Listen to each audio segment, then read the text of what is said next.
Hindustan Times presents the SmarterEd Lenovo Education Conclave 2021 that has brought together leaders, policymakers, educators, and industry experts to discuss the challenges that India's literary landscape faces, especially in light of the COVID-19 pandemic. Today we have with us Higher Education Secretary Mr. Amit Khare, who has been a veteran in the field and a bureaucrat with varied experience in the field of public policy when it comes to education and literacy. Shri Khare will be addressing the challenges that COVID-19 has thrown up and has also worked with the Information and Broadcasting Ministry to work on the technological challenges which India will face now that it adapts to a smarter education framework. Thank you so much for joining us, sir. So, at the outset, what are the key policy points that the government has identified post the COVID-19 pandemic that need to be addressed when it comes to promoting literacy and equitable education across the country? See, it so happened that the National Education Policy 2020 was declared during the time the pandemic had just started. And that policy has a very wide implication. It is transformative, as we have been talking about it earlier. It is transformative in the sense it is not an incremental change from the earlier policy, the National Policy of Education 1986. But it is transformative in the sense it puts the student or the child at the center and then tries to bring about a change right from the early childhood till the lifelong learning. So at both ends, earlier we used to talk of school and higher education. Now the policy also includes the early childhood. It includes skilling on a very wide scale. In fact, the distinction between vocational and general education has been abolished. And then it goes on not only for higher education and research, but the need for learning and relearning throughout the life. So it is more of learning how to learn. Over the next few decades, the landscape will keep changing. The skills that we impart today may not remain relevant in, say, next decade or so. Therefore, it is very important that we have what I would call as the spirit of learning to learn, the spirit of inquiry, the spirit of critical thinking amongst our students. And that is what this policy brings about. As we all know, the earlier focus was on access, equity, and excellence. That is, you increase the enrollment. First E, increase the enrollment. Second E, equity. Third E, you have excellence or quality. Now, there are few more E's which have been added. One is the employability, that every child must have some vocational skill. And by vocational, we don't mean plumbing and carpentry to be made compulsory. The life skills. It could be IT skills, it could be artificial intelligence. So one is employability. The next E is entrepreneurship, from the job seekers to job creators. So the spirit of entrepreneurship should be there. Innovation, that all of us, the spirit of inquiry and critical thinking should lead to more innovation. And all this should be rooted in the Indian ethos, but with a global outlook. We are in a globalized society, so we must be having a globalized outlook. But still, like every important country, we must have the respect for our own culture and tradition. We should not become rootless citizens. We should be well rooted, but with a global outlook. Now, one of the major changes which came during the pandemic and which is continuing is the use of technology. The policy has talked in great detail about the use of technology for bringing out these transformative reforms. And due to pandemic, the entire process got speeded up. And we have now a large number of courses, not only on the school side or the higher education side, but even the skilling side, the virtual labs have come up, the use of technology has spread at various levels. So that has been a major change due to the pandemic. We need to capitalize on it. It is a positive change. It has its own limitations also. There is no doubt that the question of digital divide, the issue of lack of digital resources at the remote level, there are the negative points. But on the positive side, given the shortage of faculty that we experience at both higher education and school level, and that also the quality issues, the technology enables that the best teachers from, say, IIT Bombay or IIT Delhi, their lectures could be heard in the remotest part, and not only heard, but they could be interactive also. The students can benefit through technology. So the technology, I would say, has both these aspects. It has a number of positive aspects. We can reach out to many more people. It encourages learning at one's own pace.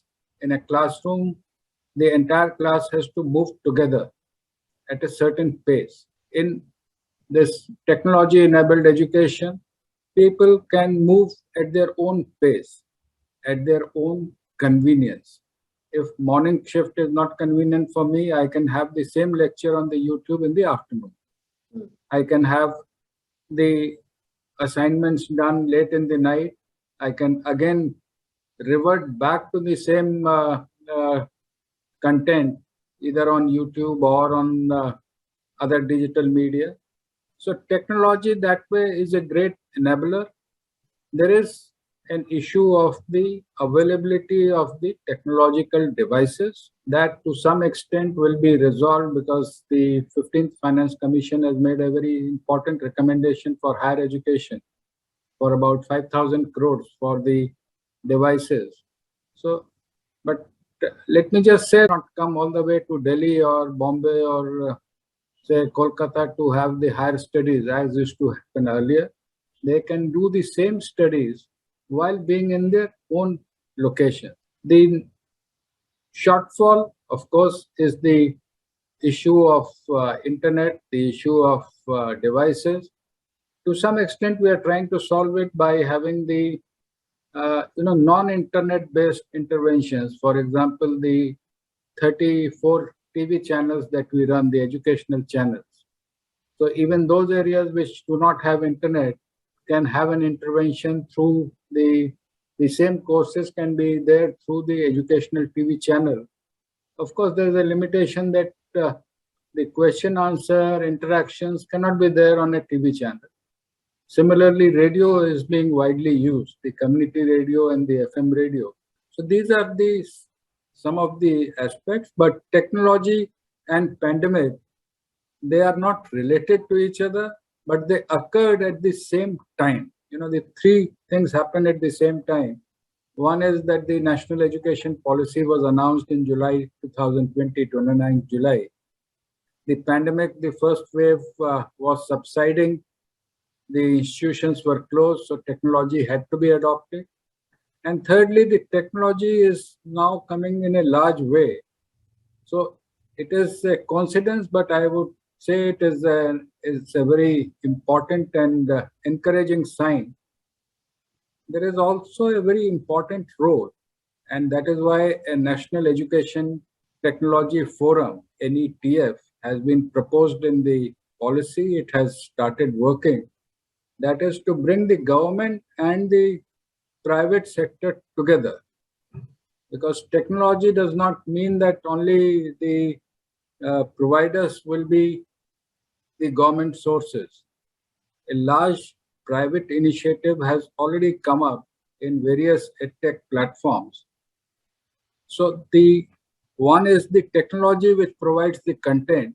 The second is the content which can also be developed. The same content, it's not necessary that only the government schools or government institutions can develop content. Content can be developed even by non-institutions. In the sense, private companies can also develop the same content.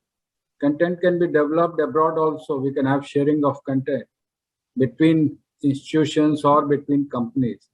So this is also an emerging sector of the economy, the technology-enabled education. And I'm sure over the years it will gain more importance. So you've touched upon a lot of important topics, in your explanation, and thank you so much for that. But see, what I want to address, sir, and you specifically mentioned that there will be government interventions when it comes to enabling access to technology. So we've seen that several states are providing tablets. They're providing digital aids to students so that they can better access, especially in the time of the pandemic, because as the Prime Minister has also said, the children have lost about a year and a half of their lives due to the COVID-19 pandemic. So I'm just wondering, is the central government also looking at such kind of interventions right now? Are we envisaging some form of technological aid for students and teachers so that people can better access education? I mean, if we take, let me go one by one, the educational channels.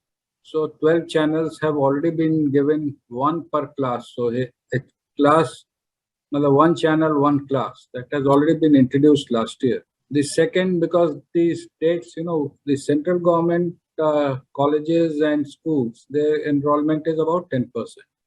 90% of the enrollment is in the institutions run either by the state governments or the private institutions. So there we have even provided the time slots to various state governments because sometimes their syllabi and their languages can be different. So at the central level, we may be having education in English and Hindi. At the state level, they may be having in their own regional language. So that has also been provided. The third, as I mentioned, the recommendation of the Finance Commission is that in the higher education, about 5,000 crores will be provided over a period of 5 years. So that will be to build up a library of devices and technological assistance. But I must say that in the higher education sector, many of the students already have access to the devices. And a large number have been supported by the institutions and the alumni. But of course, at the school level, the issue continues. While some of the schools do have this facility, there is a need to further develop the facilities at the school level. So when you, again, another point that you touched upon when you talked about and introduced the new education policy to us, I'm also wondering, sir, what is in there for the teachers, for the parents, and for the students? I'm sure our viewers and our readers would love to know that exactly how will these new reforms empower them and better enable them to access literature? Let me start with the students. Now, for the students, the policy aims to draw up the best talent which is available within each child. The policy recognizes that each one of us, each child has a certain talent. Unfortunately, over the years, we have been putting them in silos, humanities or science and commerce and engineering and medical. The fact remains that now the new knowledge is being generated at the crossroads or at the interface of different streams. For example, bioengineering, the artificial intelligence. Now, the new knowledge which is being generated is not according to these silos. A child also need not have the skills which pertains to one silo. We have so many examples of, IIT qualified engineers who actually became authors subsequently. There could be... You're talking of Chetan Bhagat, is it, sir? There could be many other examples where we know many filmmakers who have actually an engineering background. Now, every child has some talent. It could be a sporting talent. The recent Olympics. Now, it's not necessary that every student should show the talent only in the classroom. So this entire concept that we had, this is the curricular and that is the extracurricular talent. Now both are same. If a person has a talent in sports or in some creative arts, that too will be recognized in a credit-based system. So The policy will actually empower the students to take up courses of their choice. In fact, in the higher education, it has already been introduced in many of the states like Karnataka, Madhya Pradesh, Uttar Pradesh have already passed the resolution for introducing these new courses. Delhi University and many other universities have also done that. Is to have multidisciplinary courses with majors and minors. So it is possible that somebody who is studying engineering may also like to have, in fact, many physicists do have a great interest in music because the sound, the way it develops is actually a very basic physics. So Interest the in trust. interest which people have, many of the scientists are actually very good painters also. So they could have a major in one subject and a minor in a totally different subject. So the requirement is not in terms of years. Right now, it is like 3-year course and a 4-year course and 5-year integrated course. Now the requirement will be in terms of credits, and there will be a system of entry and exit. If I do 4.5 years of a particular 5-year course and I drop out for some reason, I'm not able to complete the last semester, then I will have to start again from the first semester. This is the present system. The new system which has been introduced is that one can take a break, a sabbatical, which is there in many Western countries. Why not? I mean, a student wants to have a different experience. Say for 6 months, somebody wants to explore new avenues, go to a village or go to Himalayas, learn more about practical ecology. Why not?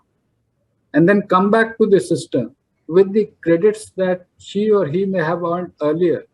They So can if build we up upon that. tried FYUP, I mean, a few years ago, we had introduced a Yes. four-year system and we looked at it, and there was a lot of pushback from not just the educators, but from the student community in general. So how does the new education policy look at it differently, this four-year undergraduate program? Now, the 4-year course was introduced in Delhi University. When I was associated with the ministry at that time also. Exactly. There is a big difference between the earlier and the present system. The present system is having 3 years as well as 4 years, for the reason that many people want to go for a job after 3 years. So after graduation, if somebody wishes to do a MBA or to study law or to study mass communication, they need not go for a research oriented 4-year course.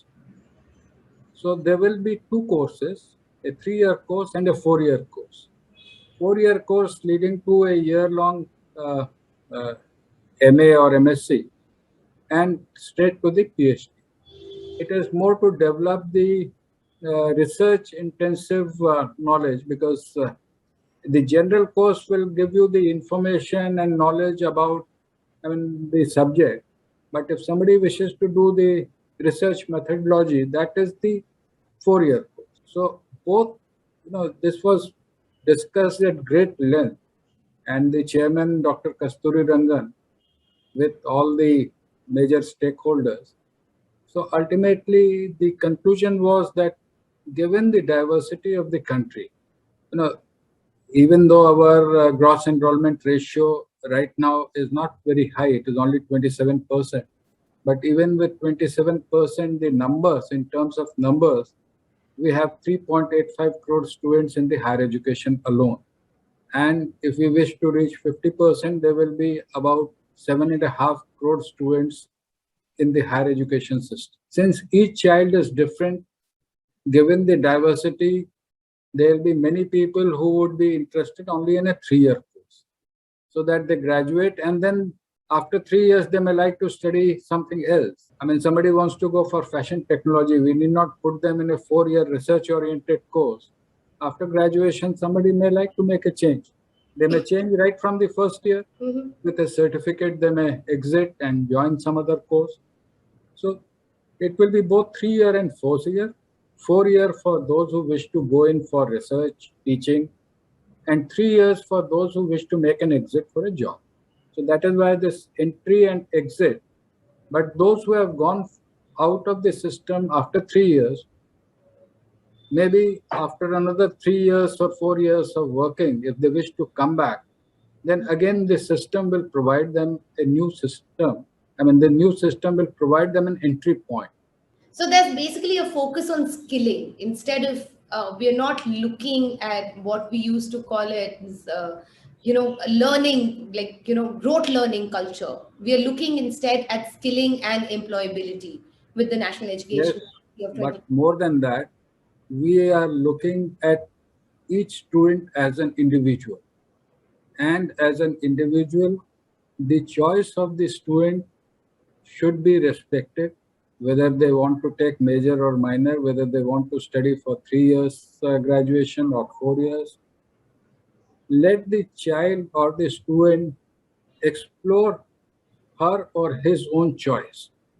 They should not feel at the end of the day that maybe I could have done better by not studying commerce and going for, say, liberal arts. So let us give choice to the students. That is the number one. For the teachers, there is a change, and the empowerment of teachers through technology, because you mentioned about technology earlier. One is how to use this technology, because many of the teachers, or let us say even we are in the, say, 50 plus age bracket. The technology is totally new. Now, the new technology brings new challenges. So how to develop faculty is another issue which has been discussed in the policy. Exactly. It's going to be a big structural challenge in terms of how we look at skilling teachers as well to adapt to the new system. There is but this change is bound to be there. Mhm. Now, the change will also be in the assessment system. So a couple of years ago, it used to be annual exams. Then it became semester exams. Then was we brought it to the credit system and the continuous evaluation. Yes, sir. Now, at the school level, what is being proposed is a 360-degree evaluation where even the peer group can suggest as to XYZ plays good cricket or is a good footballer and could develop the talents there. These type of changes will be there. They will bring new challenges for the system, for the teachers. In fact, when we talked about technology, the other issue that we are grappling with is to develop a large technology base for the what they call as the enterprise resource planning, to track the students, because different students, if they take different courses, I mean, so far the problem was not there that BA first year, say maths honors, will take a certain subject. But now when different people are taking different subjects, getting into multiple entry and exit mode, then on the one hand, we have the academic bank of credit, which is actually a technology-based platform. On the other hand, a robust system of following up as to which student is doing which course, and later on there will even be a possibility of students taking courses from different universities. So that also will be there. There are technological challenges. Managing a huge system of, say, 3.85 crore today, and which in another 20 years will be something like 7.5 to 8 crores. So this will be a challenge, but it is also a great opportunity that instead of straitjacketing students as doctor, engineers, you know, science types and humanities type, every person is different. Every person has a talent, and it needs to be developed. I feel like there's an entire push to remove the stigma of what is a good course and what is a bad course with the national education policy, and the government is doing that very well. But so as far as the vocational courses have been concerned, and since you also mentioned, I mean, there's been a pushback from several sections of the society about these vocational courses, about who will choose which course depending on their privilege and their access to knowledge, etc. So I'm just wondering, how does the government plan to make these equally accessible for all sections of society? You see, firstly, vocational courses have not been accepted by the society primarily because we call them vocational. The day we say this is vocational means they are slightly below the general course. What UGC has already done in compliance with the policy, that the general courses will themselves have a component of internship, about 20% to 40% component of internship. So internship based general courses instead of having a vocational course. For example, if I'm studying BCom, it will be better if I also have an internship with some company or with some establishment. So I have the practical knowledge of bookkeeping, taxation, GST, rather than having, doing only the debit credit sitting in the classroom. So this is different. I mean, if we have a vocational course of bookkeeping, the market value or even the aspirational value among the students and more importantly, I would say amongst the family member goes down, that so and so is studying a vocational course. It's like the open learning, that people say that so and so goes to the college and the other one is in the school of open learning. But if we have this internship embedded courses, so the general course itself has a component of internship, that would enhance their employability, that also improves the overall status, the aspirational, that vocational courses will also be aspirational, that they are doing BCom, and along with that same BCom, they are having this course on insurance or taxation or bookkeeping and so on. Another major component which is there in the policy is the flexibility to move. Right now, if somebody does a vocational course, she or he is doomed for the life to remain in that vocation. So after doing a polytechnic course, one cannot come back with those credits and do an engineering course.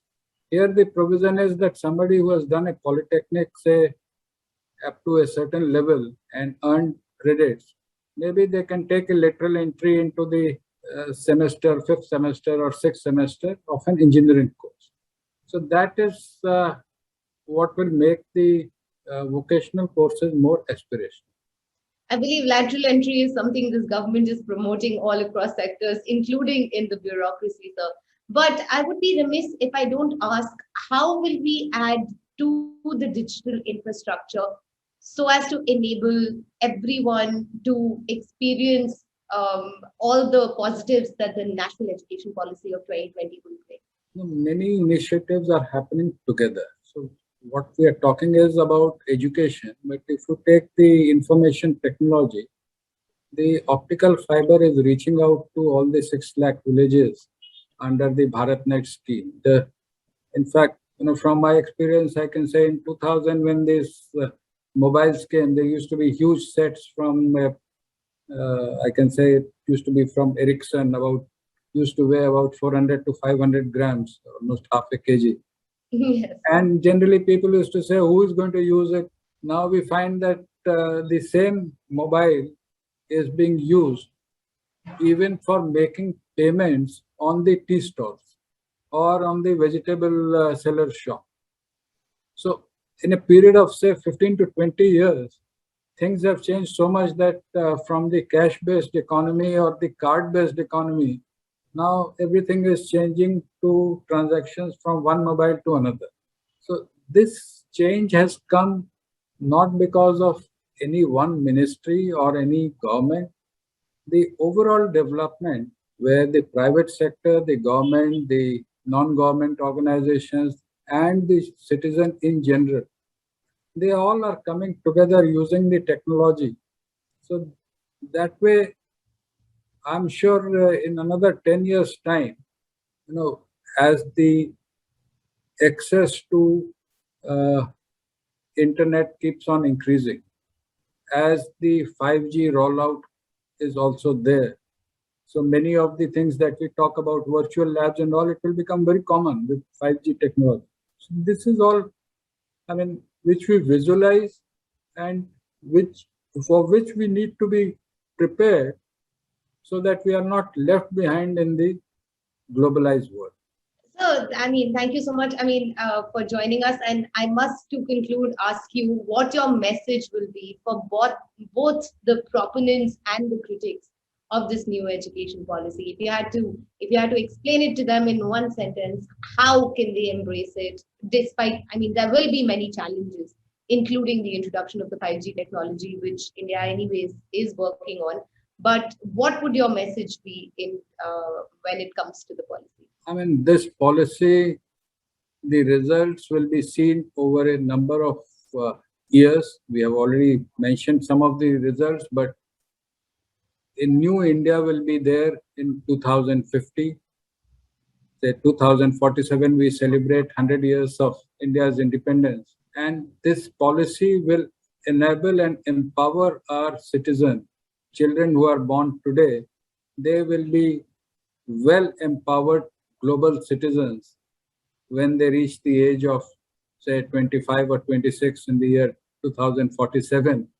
This is a policy which looks forward towards the major changes which are occurring across the world and using that knowledge to develop our own citizen, empowered citizens.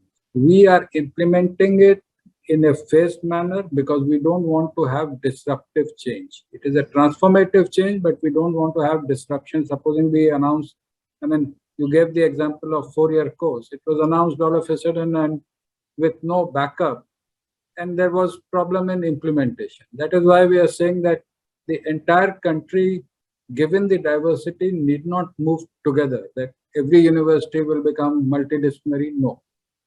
Every university will start having multiple entry exit. No. It will have to be gradual.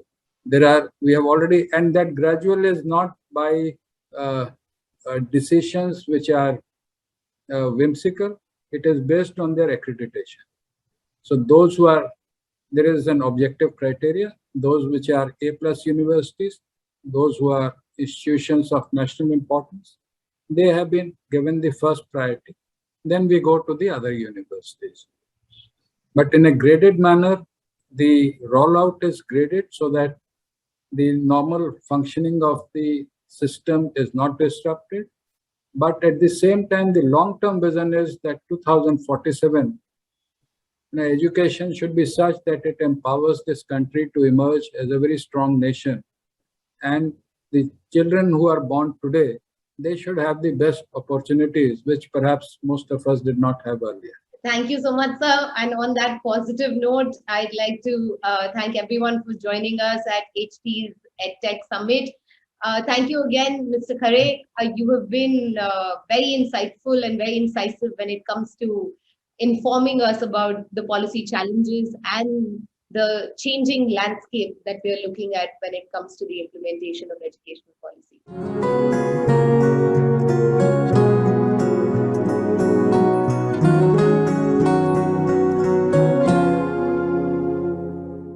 Welcome, Mr. Narayan, to Hindustan Times Lenovo SmartEd Education Conclave 2021, which has brought together leaders, policymakers, educators, industry experts to drive conversations on challenges, present platforms aimed at solutions, encourage interaction with tech decision makers across K-12 and higher education universities.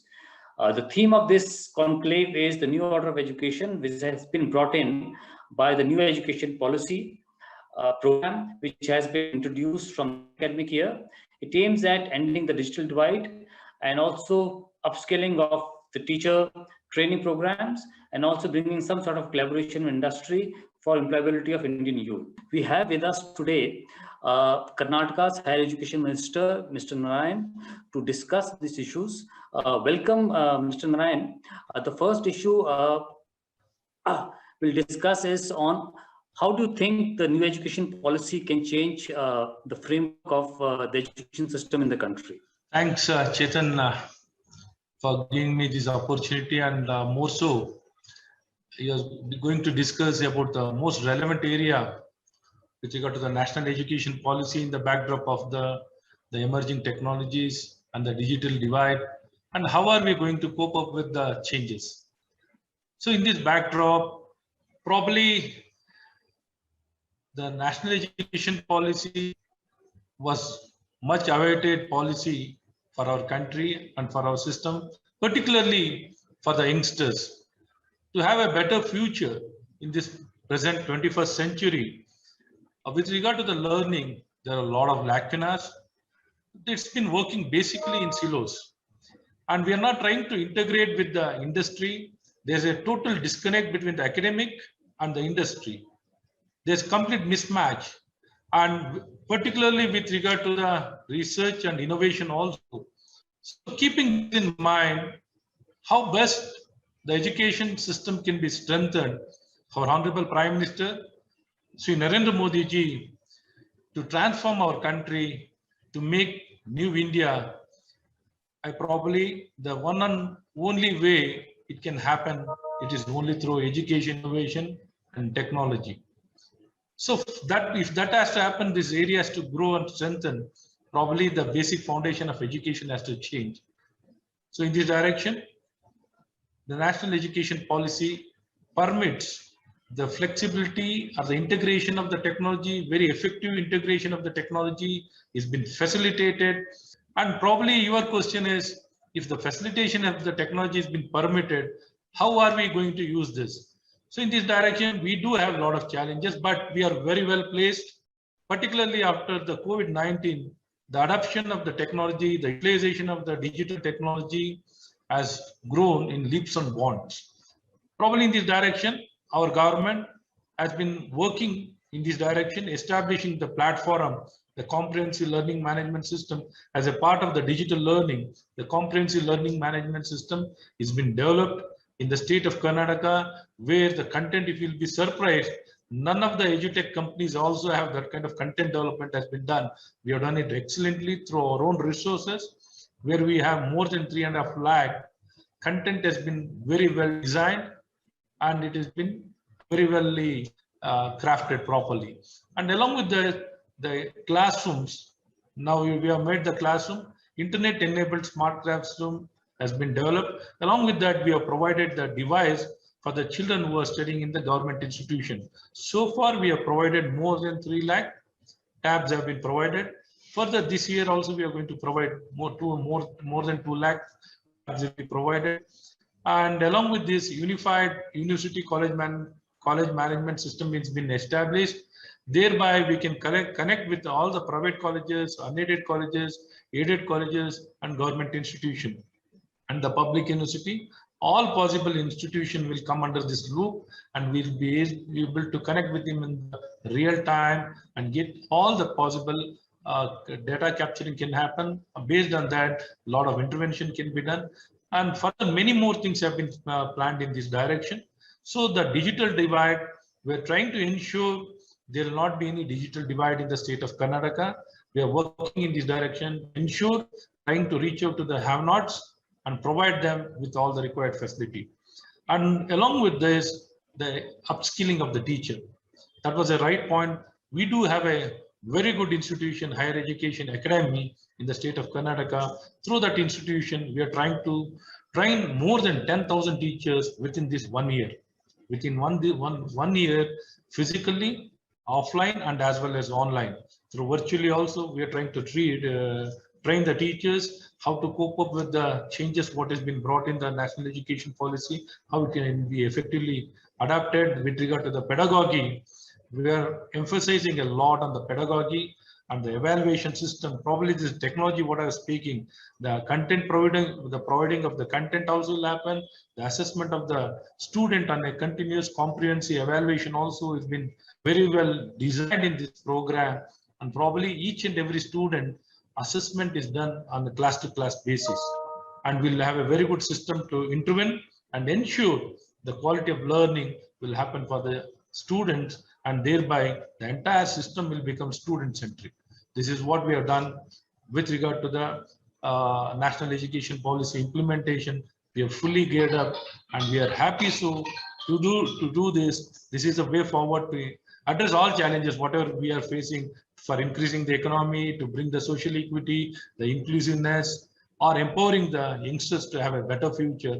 And along with that, for the immigration, to get placement, to cope up with the emerging technologies, Emerging technology has become the huge area and connect with the industry. And more so in the national education policy, the syllabus has been completely revised and revamped to connect with the industry, to cater to their industrial demands, and as well as it has been aligned with the national skill qualification framework, which is a big and a good development which has happened. You have given a lot of details about the new education policy, what the government of Karnataka is doing. First of all, I should applaud the government of Karnataka because it was one of the first governments in India, the first government in India to say that they will be implementing the national education policy from the next academic year, which is just starting around the corner. But one issue which is there for students as well as for the teacher is the digital divide. A large number of teachers in educational institutions, especially the higher educational institutions, are 40 plus, maybe 45 plus age group. And bringing them on this digital equilibrium with the younger generation, with the students, is extremely difficult job. Because even if you try to skill their abilities, whether they are willing to do it or not, and many of the old professors may say that the best way of teaching is the old physical classroom, virtual thing may not happen, is not helpful. So how do you overcome this challenge of a digital divide with students, but as well as among the teachers? Sir, just earlier what I had mentioned, sir, we are building such a way the platform and the providing of the device. We are providing the device to all the students whoever is pursuing the education in the government institutions. For the have-nots, and along with this, infrastructure what we built in our government institutions is very simple and very easy to use, even for the most digital illiterate. Even the digital illiterate can easily make use of this entire system, and we are trying to completely simplify. And in this process, probably all possible professors, we are trying to equip them, train them, and our higher education academy has been facilitating. As well as along with this, we do have a lot of younger generation professors who are going to work in these institutions. There's a whatever challenges we are going to face, I don't think so we are going to face any much of a challenges. I think it will be a smooth transition. I think the COVID has made us to fall in line from the physical to digital. The collaboration of the hybrid system, the COVID has hastened the entire process. Probably even we wouldn't have imagined such kind of transition happening in a very fast manner is unimaginable, but it is happening. Since not only for the national education policy, the COVID also constrained all the teachers to reach out to their students through online, because you know very well, many months there was no classes, the regular physical classes were not conducted. All of them, all the teachers had to conduct classes through online only. They had to reach out, and we had many YouTube channels. YouTube channel was there, and they made use of many other platforms, Google platform, and many other platforms were used to reach out to the student. Probably now they are very well versed, Chetan sir. They were very well versed, and time made them to learn. You also said about this single higher education regulator would be there in Karnataka. The new education policy speaks about a new higher education regulator for our country, which has been in talk for, I think, 10, 12 years. The National Knowledge Commission was the first to suggest it. It did not happen. Under the new policy, it will happen. So what sort of a new higher education regulator you are looking at? Because you also said that the fees in the private institutions and the government institutions will be fixed. Whether this regulator will fix it or there will be some other committee or mechanism to fix the fees for higher education institutions. So, with regard to this, at present for the higher education, we do have a higher education council. Now most of the work now with regard to the higher education, it's been done through the Higher Education Council. All the universities are members of this Higher Education Council. Even our government secretariat, they're also part of the Higher Education Council. Even I as a minister, I am the chairman of the Higher Education Council.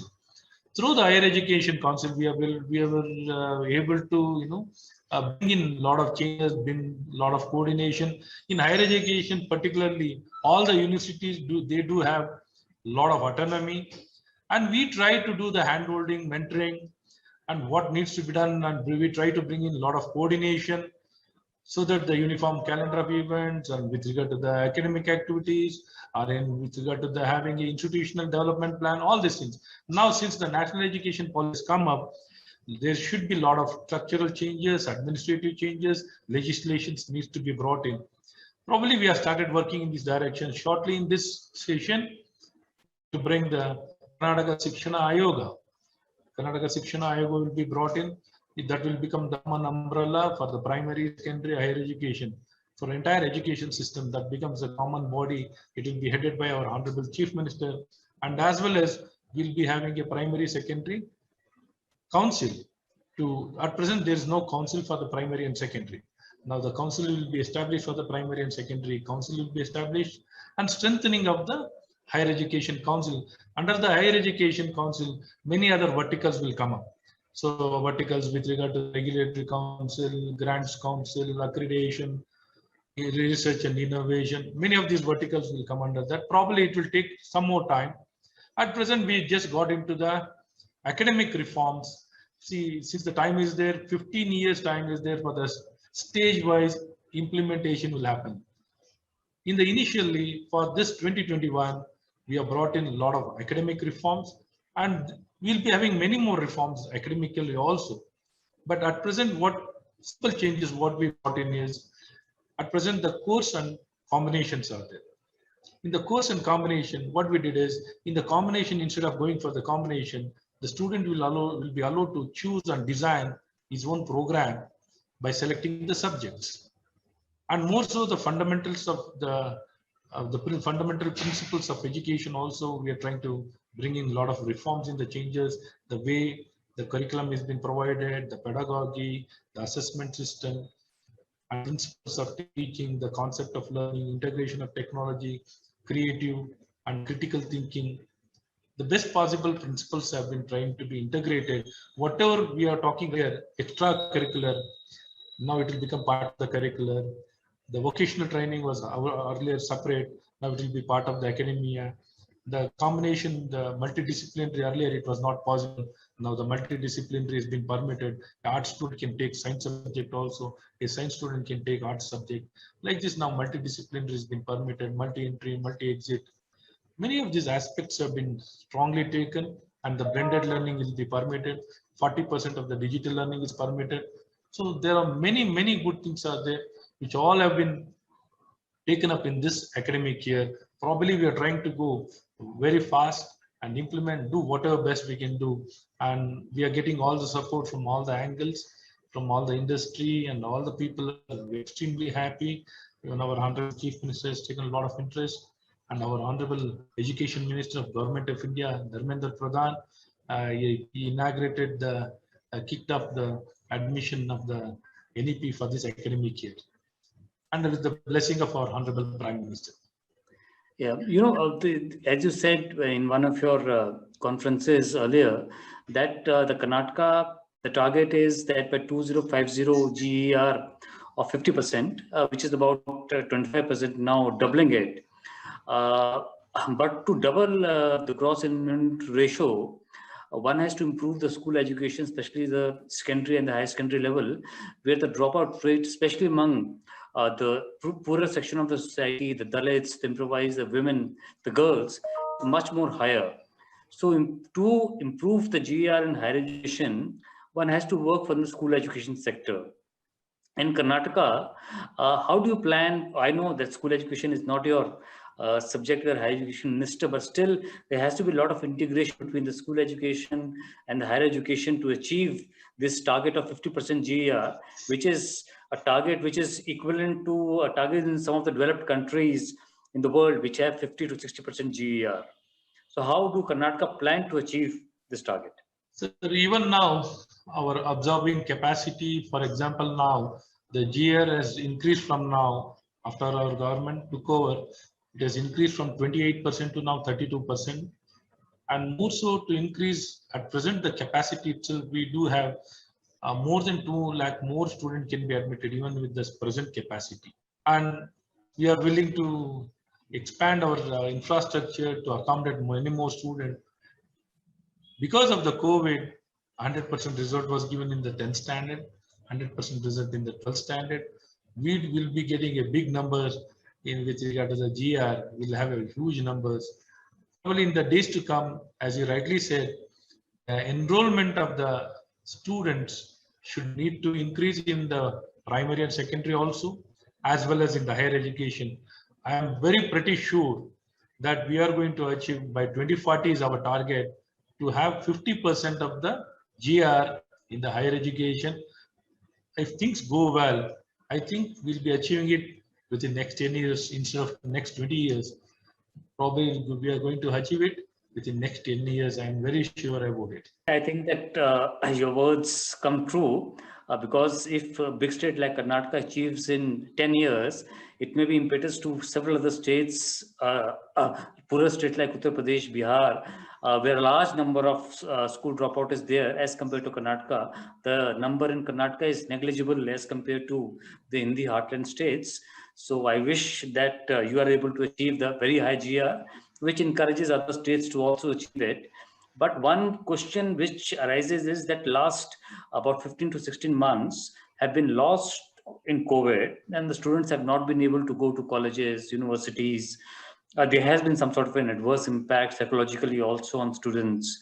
What sort of impact do you see, or the Karnataka government has analyzed this issue, the impact on students because of COVID, and has the education suffered or employability suffered because of COVID?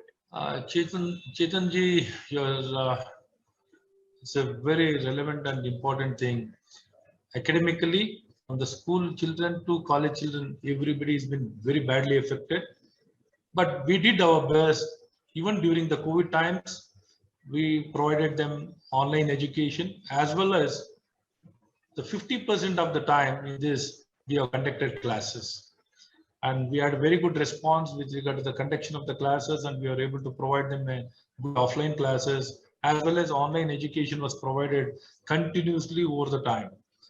And even then, there's been a lot of setbacks, but we did our best. But anyway, we are going to ensure in the days to come, all the shortfalls in this academic system will be very effectively addressed, thereby integrating the technology, as well as ensuring now at present we have vaccinated all the college coming children. All college students have been vaccinated now. It has been facilitated such a way the teaching and the non-teaching staff have been vaccinated. On priority, we have vaccinated even the students so that they can come and join the college and stay in the hostel, and they'll be safe and secure. So in this direction, we have done a lot of homework, and whoever wants to, this is not mandatory. This has been a choice of the student. It is voluntarily. If he wants to come, he can come, or he can come on online also. So we are trying to do our best to ensure that nowhere the children learning will be affected. We are trying in all possible ways to reach out and connect to them, and we are trying to take it forward in much better way, since now the national education policy allows 360-degree of learning. Nothing will be in isolation. Everything is inclusive, and all possible physical activity, cultural activity, social activity, and research, all possible things, and collaboration, partnership, allowing the children to go beyond their campus, going beyond their four walls, and go to anywhere, learn and get the best out of it. That is the main motto, to bring the best out of them. So we'll try and work hard to ensure that the learning will improvise, and we'll try to come out of this shadow of the COVID-19. You politically, like in Karnataka, elsewhere also it has happened. There has been a fair bit of resistance to the national education policy. Some Congress, the opposition parties, as well as the stakeholders, some of the academic bodies have also opposed the NEP, saying that it will have maybe have adverse implications or on the academic structure. There may be some sort of adverse impact on research and analysis and scientific temper. The education policy is more oriented towards jobs than building scientific temper and research, which is already on the weaker side in India. So how do you plan to deal with this sort of resistance and convince that others that education policy, the new education policy, is good for everyone? To be very frank with you, very clear, the national education policy has got nothing negative. It is only positive to positive. And it is a very good facilitation and a policy where the student is getting what he wants. It is completely student centric, and it will allow the student to choose what he wants, and a complete personality, providing the all possible aspects, whatever needs for a student, all-rounded development. All those things have been included, and the facilities which is available across the globe, across the country, across the city, all the facilities can be made use for the learning. And probably there's not even a single negative. See, apprehension, they should have apprehension. On what basis? There's nothing. They are just worried the transition is happening very fast. The transition, probably you should look at the 7 years has been taken for this transition. When the policy was initiated 7 years back, it took more than 5.5 years. Later on, once it was announced, it is already more than a year now. It was planned for the implementation from the year 2021. And we'll be having 15 years time for the complete implementation of the national education policy. Probably instead of centralization, it is completely decentralization. In the decentralization and autonomy in the terms of academic activity, in the terms of administration, and all the structural and facilitation is happening excellently. And connecting with the industry, between the industry and the academia is fantastic. And making use of all the research facility and the social aspects, I think it's a great collaboration, and this is the way forward. And there are a lot of funds have been earmarked for the research and innovation, and integration of technology is fantastic. Probably, I don't think there's not even a single negative point. Single negative point to the national education policy. It is only anxiety, apprehension, or for the sake of opposing. Many people are trying to oppose this. This is individual. One fear, some people are saying is that the national education policy will sample Kannada, and there will be an imposition of Hindi because the regional languages have not been given some sort of preference in the new education policy. So how do you counter this argument? Sir, in the school level, they have been allowed to take 3 languages, 2 Asia language, that whatever our Indian languages, they are allowed to take 2 Indian languages, 1 foreign languages, and it will be a choice of the student to select the 2 languages of Indian languages, 1 international language. It is a student choice in the school. In higher education, we do have 2 languages, and it will be a choice of the student. Now, what we have done in the state of Karnataka, 1 language is mandatory. 1 language of Karnataka, Kannada is mandatory in the school as well as in college. We have done it, made it mandatory. Rest remaining, the student can choose whichever language he wants. Probably the national education policy is going to strengthen the local languages. It is not imposition of the Hindi. I don't see anywhere the imposition of the Hindi is happening anywhere here. And the student is at choice and free to select whichever language he wants to learn. And probably it is going to empower the local languages, and it is going to promote and ensure that our identity will remain with us, and it will continue to flourish and sustain any challenges over the time. Bangalore, Karnataka has been hub of technology companies like Wipro, Infosys, headquarters there, premier educational institutions like Indian Institute of Science is there. So how does the new education policy, or maybe the Karnataka government wants to synergize these top companies with higher education institutions, these top research institutions with the higher education institutions in Karnataka? Now, since we are allowing the institution to collaborate with the industry and partnership with the industry, it will go a long way to bring in a lot of changes, the best of the best facilities, can be made use by the student for the internship. Earlier, it was a namesake internship. Now the internship earlier it used to be for 2 to 3 months. Now we are ensuring it will be there for a minimum of 9 months in engineering or in other courses also. It will be a long-term internship and they can be part of that industry and they can get paid, and we are insisting the industry to pay them, to give them some kind of stipend. Otherwise, internship has got no value unless the person, whoever is doing internship, his services and if his work is not recognized, it will become namesake. And this is a way forward.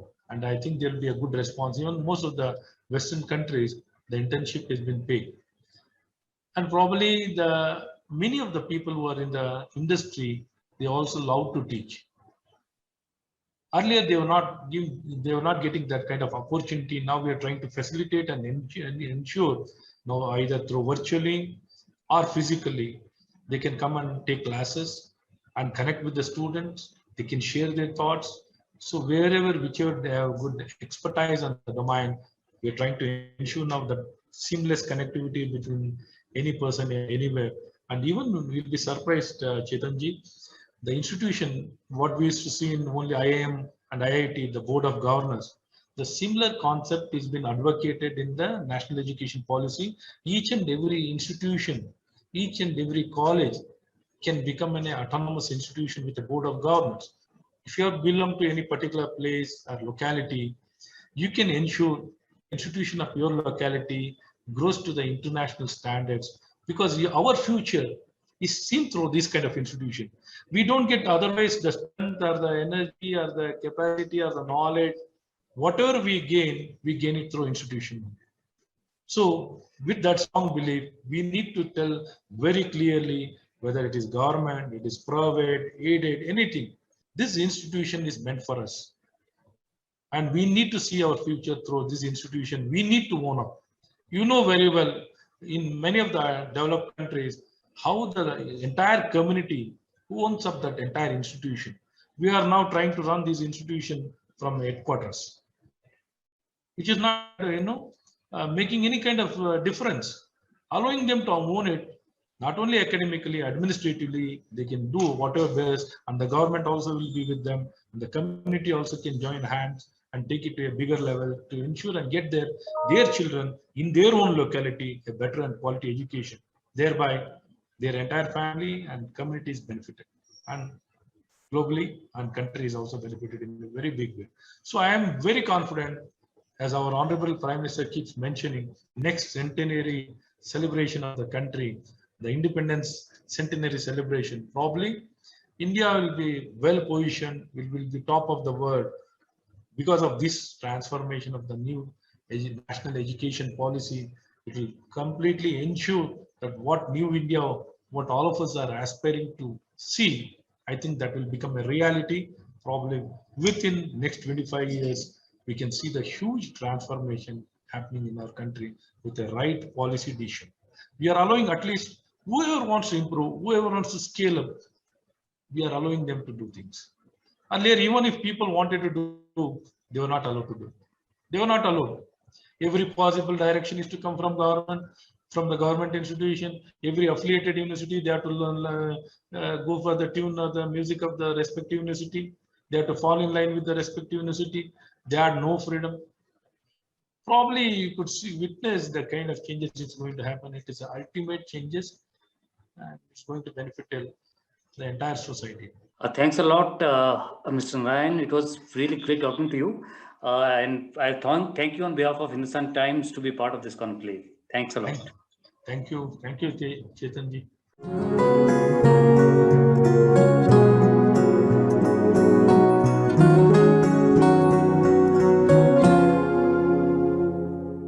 Welcome to the inaugural virtual edition of Hindustan Times presents Lenovo SmarterEd Conclave. And the theme of this conclave is New Order of Education. Lenovo SmarterEd Education Conclave will bring together leaders, policymakers, educators, and industry experts to drive conversations around the digital divide in education in India. We shall also speak about tech advancements, development in education, reskilling and upskilling the educator workforce, and other challenges. Besides, We shall also be presenting platforms aimed at solutions, encourage interaction with tech decision makers across K-12 and higher education sector. In this session of the conclave, we are talking about developing a holistic ecosystem for teacher education and teachers. And with us today, we have two very interesting speakers, Dr. Rukmini Banerjee, CEO of Pratham, and Ramya Venkataraman, the founder of Centa.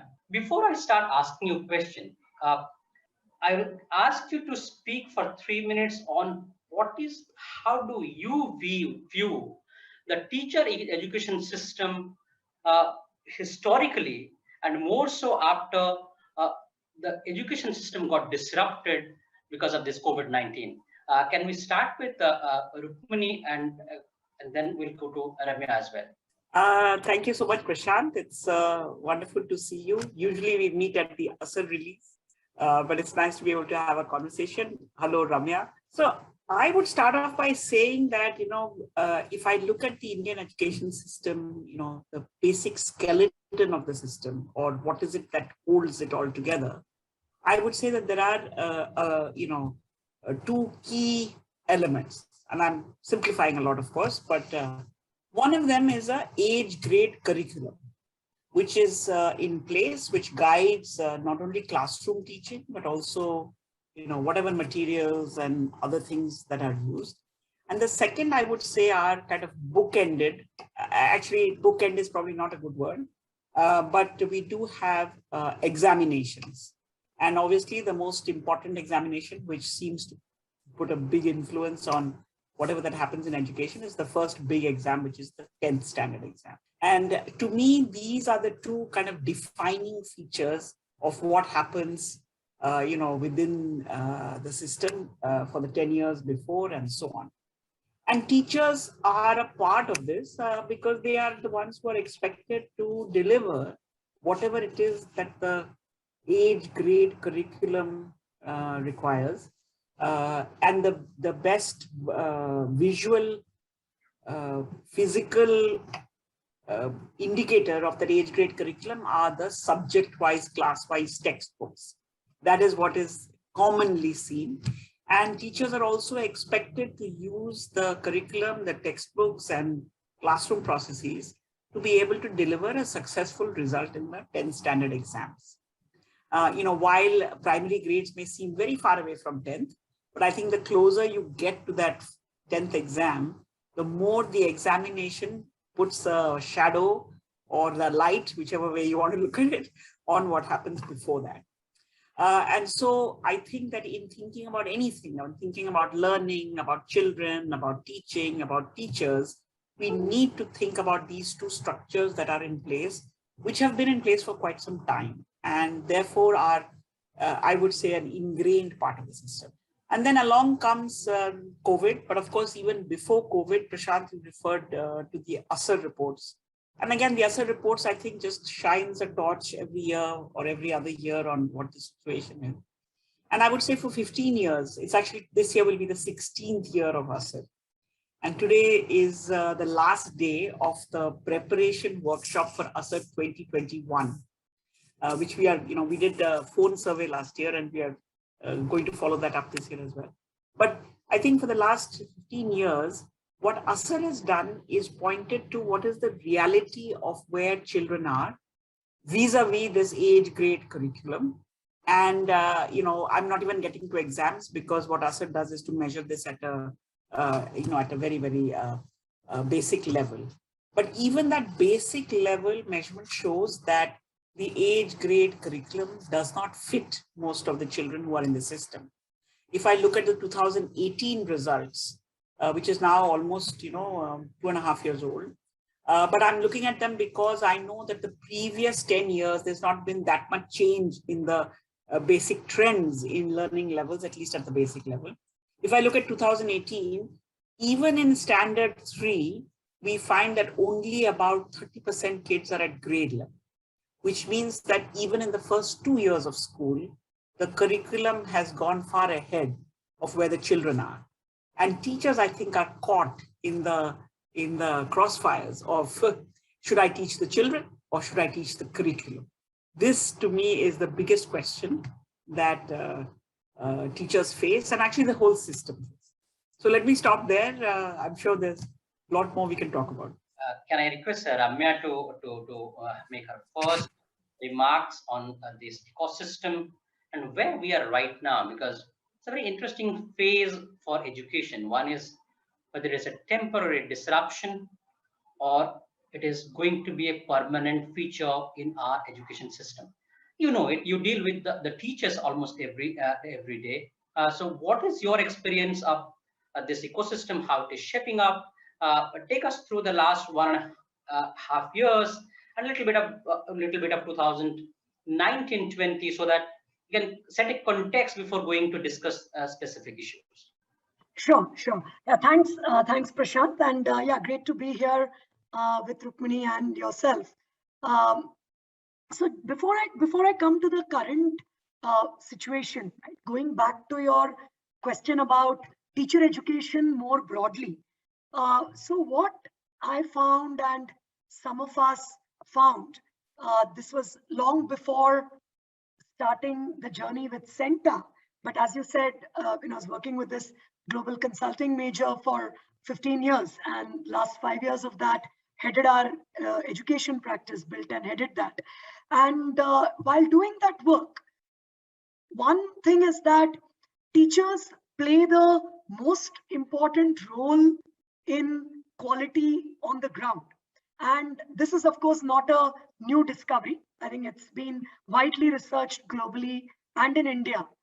But what we realized, which was at least for many of us a new realization, is that while we keep pushing training, technology, content, curriculum, as Rukmini was mentioning, exams, all of that into the classroom, and in some ways expect the teacher to align with that or use some of these things and try to sort of tell the teacher, yes, you need to improve your practice. One fundamental thing that we seem to be missing as a system is what is in it for the teacher. So if I'm a teacher, a professional, how does my own career, my own recognition, financial reward, all of that change as a result of doing better, which is a very normal expectation for any professional in the modern world. So if you look at professions like, let's say, medicine, law, these are all ancient vocations which have become professions in the modern world. And teaching, also an ancient vocation, has become in some ways a bit of a job that is not sufficiently valued by the ecosystem, or where competent teachers are not differentially valued by the ecosystem. So this is the gist of what we as CENTA wanted to solve. And what that means is to, if I talk about our work, we essentially offer a certification based on assessing teacher competencies on our competency framework, CENTA standards, which is pretty much India's first competency framework for teachers. And once teachers get certified, they get a range of career opportunities. So this could be job opportunities from schools, from edtech companies, promotion opportunities within the system. There are now governments which use this for internal promotion in the system. It could also be recognition opportunities. So this year we have the 7th edition of what we call Teaching Professionals Olympiad. And there are a bunch of prizes that teachers get coming out of that. So a range of career growth opportunities. Now, what this in turn does is to motivate teachers to say, okay, I want to take charge of my own professional development. And as a result, today, 4.5 lakh teachers are individually stepping forward to say, yes, I want to take charge of my professional development, and I want to access training, resources, all the things which are out there. And that is the change which we are trying to drive for. Now, what has happened as a result of COVID, and what is the disruption, etc., that we are seeing? Very interestingly, the sort of the superficial view in some ways would be to say that, teachers are having to learn a new set of skills. They are under a lot of pressure because it's almost like they are juggling between school, home, everything else all the time. It's very difficult to teach in an online medium. And yes, all that is true. But the silver lining and the interesting underlying thing that we are finding out is that teaching has become very visible due to COVID. And for the first time, parents are seeing classes happening in their own living room, study room, wherever, and are able to see that in the same branded school or the same branded edtech company, one teacher is extremely good and one teacher is not so good.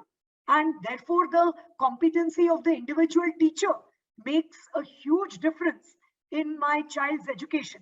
And with that recognition coming in, we are finding a lot more impetus from teachers and from organizations to say, yes, I want to upskill myself. I want to get certified. Organizations are recognizing that my brand is no longer just dependent on my building or my technology or my board exam marks. It's being carried by my teachers. Now, as we get out of COVID, we start moving back to a physical and blended environment. How much of this disruption will continue? How much will not?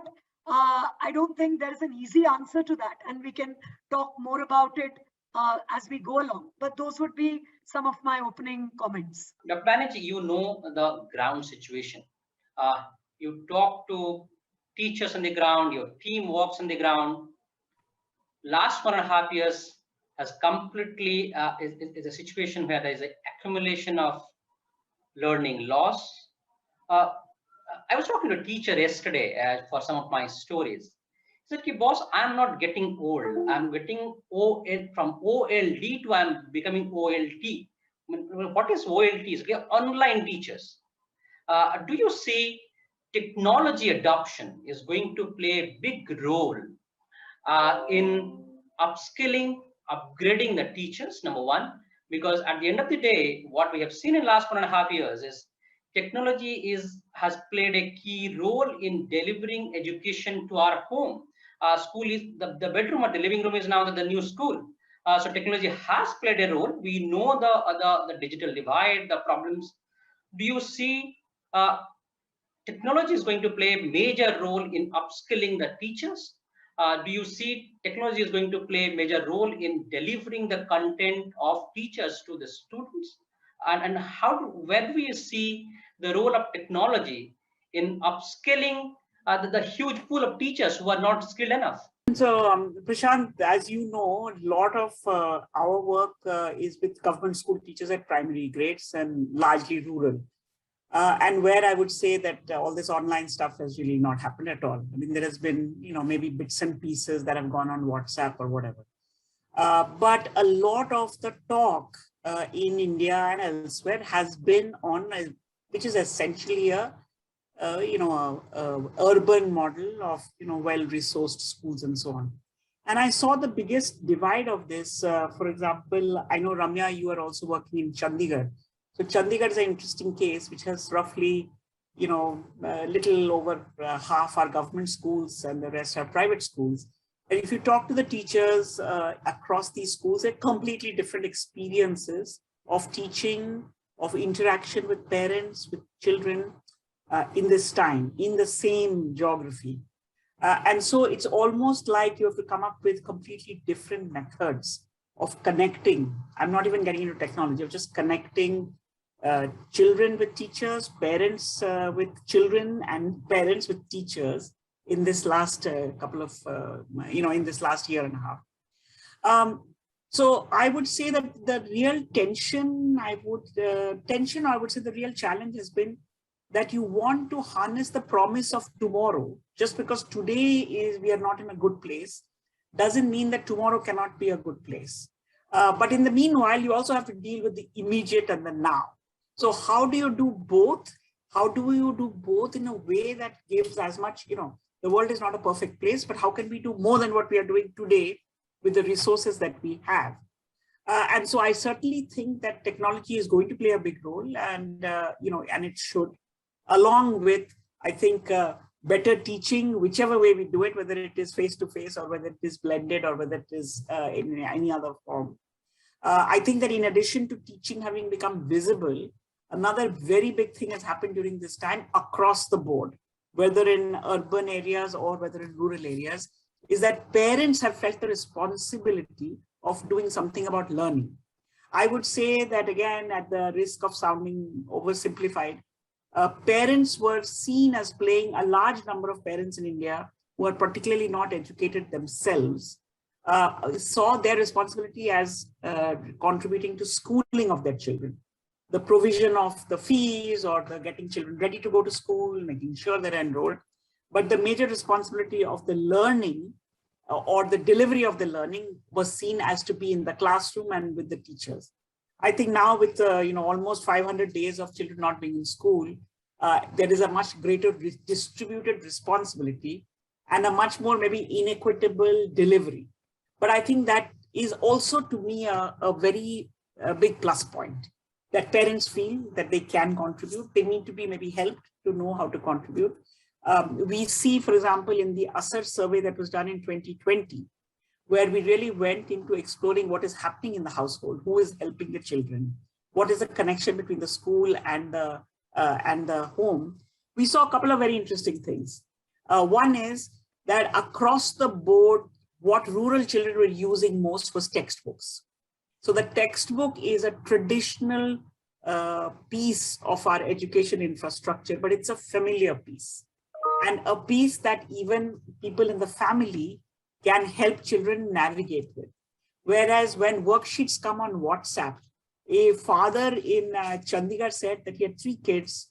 He was out all day, driving an auto rickshaw or whatever, came back at night, and he said, किसका material कौन सा है मेरे phone पे, 3 बच्चे हैं, 4 subject है, इतने सारी चीजें आती हैं, तो कौन किसको क्या देगा, ये तो हमारी समझने की बात नहीं है. There have been school systems who have done this more systematically. So I really do think that we need to think simultaneously about the future as well as about today.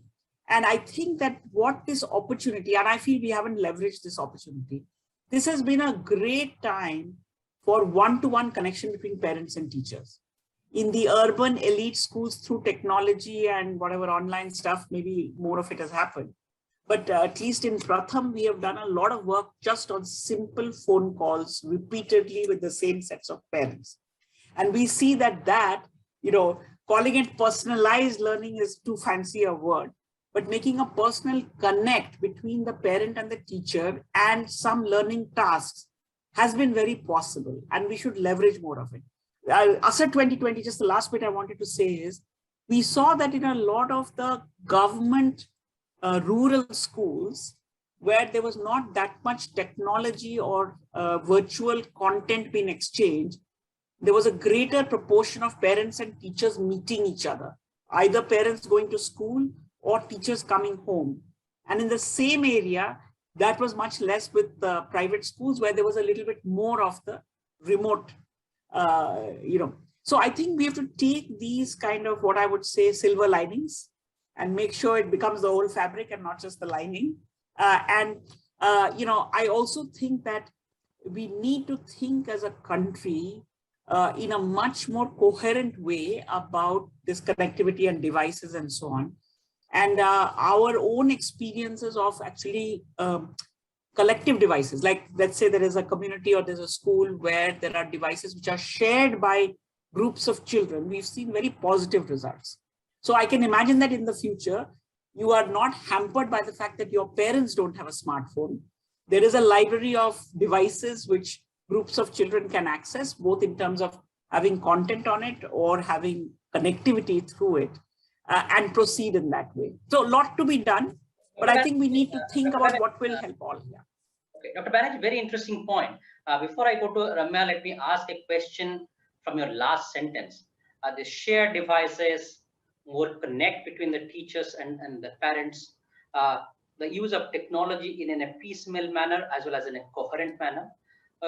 What role do you see the state, when I said state, the government, the private sectors can play, because a affordable school or a government school cannot have a laptop or a PAM top or anything for each child.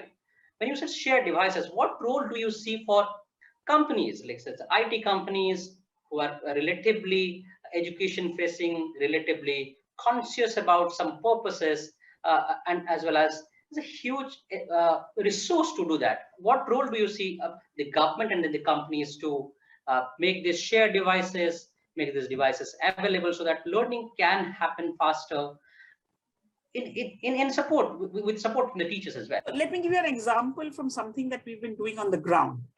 Before I say, who should participate, let's look at what would be an ideal one to do. So a couple of things. One is, I think at the primary level, whether you look at national education policy or just, common sense that we've all been working on, certain levels of foundational skills are important, and you need to pick them up at the right time in your life. But if you go to upper primary, I think upper primary is a very murky area, because the assumption is that all these kids are going to go to high school and then further, and therefore there is a very academic path. But you're also coming into upper primary with big deficits from before, because you didn't get the foundational skills right. And so you turn that upper primary into really a rote learning thing, because rote learning is a natural and a sensible reaction to being asked to do something really silly, which is to deal with a lot of curriculum when you have no background. So rote learning is just an effective mechanism to get that out of the way, get your exams done and move on. But if you look at the upper primary age group, say 12 to 14, and I think that's a very, very under focused area, because we look at secondary and then we look at IIM, but we forget about the age group from 10 to 15. There, if you say that this is where children are going to pick up a lot of skills that are going to really stand them well in the rest of their life. Some of it may be academic, but some of it is for young children. We keep talking about socio-emotional skills and whatnot. But I think that is where you pick up how to work in a group, how to do assignments, how to connect whatever you're learning in the classroom with outside and so on. So in about 1,000 villages, we've been doing something for the past couple of years. We call it hybrid learning, before hybrid became a common, a word that is used now, where actually you go into a village, and the village, all the children 10 and above, say 10 to 14, are part of some group, 4 or 5 children in a group, and 2 or 3 groups share a device. The device has all kinds of things on it, because we know the school will help you with some academic things, but there could be a whole bunch of things that you need to be exposed to, just in terms of, knowing what is out there in the world. So, there may be NASA videos about how to eat a sandwich in space. I mean, what do you do with that information? It just opens your horizons to certain things. There could be, there's a whole lot of, offline content on those devices. And the idea behind this was, in school, you're getting one kind of an exposure, one kind of education, and maybe there are good teachers or, whatever, teachers are there, but they will be constrained by curriculum. Teachers are very difficult for teachers to break out of that and do other things. So can we create a learning environment where the kids can choose what to do? They can work together, all the way from sharing devices to deciding what curriculum to follow. Very, very interesting, because we found that firstly, these devices which stayed with the children, hardly any damage, hardly any loss. So there's no worry about all of that. Secondly, we found that children were very responsible. If they were told, choose an assignment, complete it in a certain time, and go get help from teachers or what we call coaches, they were able to do that as well. So my own preference for this devices is coming not just from the device, but from how a group, a device, a goal can all be structured together to say children can learn in many ways. It's not only that inputs come and you learn and you do an exam, but if you have this exposure and these kinds of platforms where teachers play a role, where the offline content plays a role, the children play a very big role, and there are others who can play a role as well. We've seen and I felt during this COVID period that I wish that this precondition was there in more places, because these kids were able to navigate with whatever resources they had, with the groups in their own mohalla, to do quite a bit that other children, because they were alone, found it difficult to do. Okay. I think it's a fair point. I think it's a more participative learning, more shared learning, more peer learning. quite early in your schooling. Let me go to Ramya. Ramya, how to make the teaching vocation into a career? It's a very interesting point. We still see Indian teachers look at teaching as a second-rung profession. They don't look at it as a primary profession. So how to make that a primary profession? What should be done? And what kind of experiential techniques for teachers or the creative models that should be applied to make this teaching very interesting for students from learning output point of view as well? So Prashant, I think just before I answer that, I wanted to add a couple of quick points to what Rukmini said on the technology side, if you don't mind. So I think we need to think about the aspect of technology very differently in teacher to student interaction versus in teacher education. Now, in teacher to student interaction, fully agree with everything that Rukmini said, and we are finding exactly the same thing. And we work across like more than 6,000 locations, and the urban ones, like whether it's a Bangalore, Delhi, Chandigarh, whatever, Varanasi, those kinds of locations, yes, there has been a lot of online learning of some kind happening. Now, on the other hand, a lot of the rural locations we work with, there is a clear digital divide where students don't, and for that matter, even within the urban locations, in low-income communities, there is a serious digital divide where children don't necessarily have access to these devices. And therefore, the solution for learning may have to be worked out in a very local community manner. On the other hand, when you come to teacher education, what we find is that even a teacher who is located in a remote village in Karnataka or a remote part of Ladakh, or somewhere in the northeast, 8-10 hours from Guwahati, etc. More and more access is building, and it's not prevalent universally, but access is building. When you give the choice to a person, even for, let's say, payment for a course, and you give the choice to go to a nearest bank counter versus to make an online payment, we are finding 90% online payments. So across the country, that access at the teacher level is increasing quite a lot, which we are able to leverage quite interestingly in two ways for teacher education. And that brings me to the other part of your question on making it interesting, and I'll come to the career as the last piece. But on teacher education, there are parts of teacher education which we are able to deliver fully online. So for example, we run full-blown postgraduate certificate programs where we bring faculty from across the world to work with cohorts of teachers from not only all over India, but there are people joining from the Middle East, Africa, etc. And cohorts of teachers from various locations. Now, the part of the program which is online allows you to get inputs from anywhere in the world. On the other hand, you are linked to a local internship, which then allows you to practice what you have learned, and which also serves as a way to connect with a local community where that device access may not be there. So for example, we are working with a cohort of teachers who are specifically serving underprivileged children, and there these internships that they are doing allow them to connect with children who do not have devices and who are coming together in groups with support from this teacher, who in turn has learned from faculty who are from all over the world. So this separation where technology can play a very big role in teacher education, but hybrid models are needed as far as student learning is concerned, is something to keep in mind. Now, coming to your question on career, and that, as I said, it's the heart of everything that we do. So I'm very glad you asked that question. What does it really take?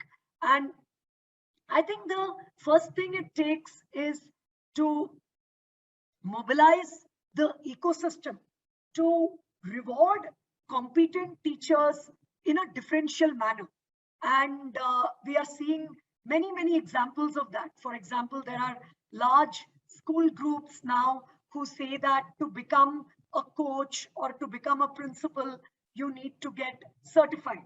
And the teacher will, there'll be like a bunch of teachers who are applying for certification with us. A subset of them will get certified and the school group will use that in promotion. There are governments today which have formally adopted CENTA standards as their competency framework and said that this test is required for you to move into a block resource coordinator or a cluster resource coordinator or a diet faculty, etc. role.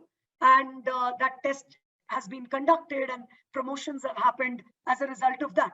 Similarly, so one part of it is this, which is the ecosystem coming together. And the ecosystem in turn, why does it come together? It doesn't come together through just an appeal saying, let's value competent teachers. It comes together because there is benefit for every stakeholder in that chain. So the school is able to project that, yes, I have CENTA certified teachers and therefore, you should look at me. And I may not be the biggest brand in town, but please note that I have great teachers. And interestingly, we are partnering with Education World where their India school rankings have a component of CENTA score. And this is on the private and as Rukmini said, somewhat elite side. On the other hand, on the government side, governments find that this becomes a good independent benchmark to allow career growth in a segment which otherwise they struggle with in terms of career growth. So this is the way we find that career growth can happen, to shift this vocation into a profession. Or let me not say shift this vocation into a profession. It has already moved from being a vocation, but to shift this job into a profession. Fair point. Dr. Banerjee, I think ask very briefly, we have enough talk points in the NEP about teacher. Several nuggets, you know it well. But to convert a policy document to action needs a lot more. If I ask you, can you give me 3 key points? What you believe briefly? What should the policy do on the ground to make teacher a key factor in education? How to improve their life, their training, and their contribution to the sector. 3 key factors. Yeah. So I don't know about 3, but I can think that Prashant, depend from what you were saying and what Ramya was saying, and a couple of the questions that we have talked about right now, I wanted to add a few things. So I think an important role of an ecosystem. You're not alone in this. In the delivery of education, in your own learning, it's all part of something larger. And if those other pieces are not in alignment, it weakens your own motivation, effort, and so on. So I think that the point about ecosystem is really important. NEP, the thing that I want to pull from NEP is that NEP says many things, but at a very, at a very fundamental level, it says something that we have been working on for 16 years, which is to say, get your basic foundations in place well. Because if that is in place, then you can build many things on it. And so if I pull these together to say, and then there is COVID, which has even more, I think, than ever before, really highlighted the need for this rebuilding of these basic foundations. Frankly, it's at every level, but even if I take at the primary level. Now, here is a great opportunity for us to really do what I was talking about before, and which I think the NEP is saying, teach the children as opposed to teaching the curriculum. The curriculum should fit into the need for teaching children rather than being a separate goal all on its own. I see a very big, there is a policy which says, let's get to foundational literacy, numeracy by whatever date. The date was something before, it's been moved now. But let's say the principle is we want to fix this foundation. Coming out of COVID, we absolutely need to do this. Coming out of COVID, we need low-hanging fruit and a positive energy to come through the whole system. So if I look at a classroom, let's say any classroom, or especially a government school classroom, I find that very often the teacher is a little bit disheartened because she's working hard, but the learning growth she should see in her children is not quite there. And that's, according to me, mainly because as a 5th standard teacher, she's teaching 5th standard curriculum, but 70% of her kids are actually still at 3rd standard. But she doesn't have the flexibility as a teacher to dump the 5th standard textbook and start with the 2nd standard textbook. So she's disheartened. Children are a little bewildered and a little disconnected because whatever's going on in class is not for them. It's only for that first row. And parents are a little bit disappointed because they haven't been to school and they are seeing that their children are not making the progress that they hope. So you need the ecosystem to create some positive energy to get everybody going forward. And to me, NEP provides the perfect rationale, and COVID provides an even better rationale to say, put this curriculum aside for now, ensure that the kids are reading fluently, being able to talk and, do a bunch of foundational things. Now, in the history, in the last couple of years, we've worked with some very big schools like UP. UP has 130,000 primary schools. And UP in 1819 took a decision that let us do something about this basic learning level. So it was an ecosystem decision, leadership from top to bottom. Therefore, the individual teacher did not have to take a decision कि मैं textbook नहीं पढ़ाऊंगी, मैं बच्चों को पढ़ाऊंगी. It was part of an ecosystem decision, and all the pieces above the teachers are very important in supporting the teachers in their work. So it started off, and I'm going back again to the point that Ramya made about internship and local work. In the UP system, basically, it started with 4 people from each district who then took almost a month to practice what it is that they want their teachers to do for the next 3 months. Then those guys led their district level and block level teams to do the same. So there was a team of, let's say, 5,000 people in UP who could help the 130,000 schools to deliver the goal. The goal was clear to everyone. The training, the monitoring, the assessment was all part of an aligned ecosystem piece. Okay. And there we saw, as Ramya is saying, easy ways to distinguish between the really good performing teachers, not only because you wanted to recognize the good teachers, but you wanted to help the situations which were tougher. So coming back to NEP, I think we should use NEP and school reopening as a way of doing what we think is very important, which is teaching at the right level, and organizing the ecosystem to have the NEP as that goal, ensure foundational learning by such and such time, and helping teachers, cluster coordinators, block resource people, everyone to imbibe that goal, and then to be able to deliver it on the ground. Okay. And enough examples. The last point I would say is that when UP did this, which was 2 years or 3 years ago, as a large system, one of the largest systems and one of the most difficult and backward in terms of learning outcomes, you saw a learning improvement increase that was more than an annual increase in a usual year. And so this gave a lot of positive energy to the whole system, to the people at different levels, because there was a goal that they were targeting, a learning goal, not a provision goal. And it was not an individual goal. Schools had goals, clusters had goals, blocks had goals. So and so this is an example I would give you that we could easily take the NEP, because it's been done before. Because perhaps we are running out of time. Yeah. Last 1 minute to Ramya. I have one small question, if you can briefly touch upon within a minute or so. Do you see India has the readiness to scale up the teacher training? Do you see that cluster training is going to be a much bigger aspect than one-to-one training or the small college level training that generally happens in India? You can briefly touch upon that because we are already on the verge of crossing time. If you can say in just 1 minute or so, what exactly your view is on this?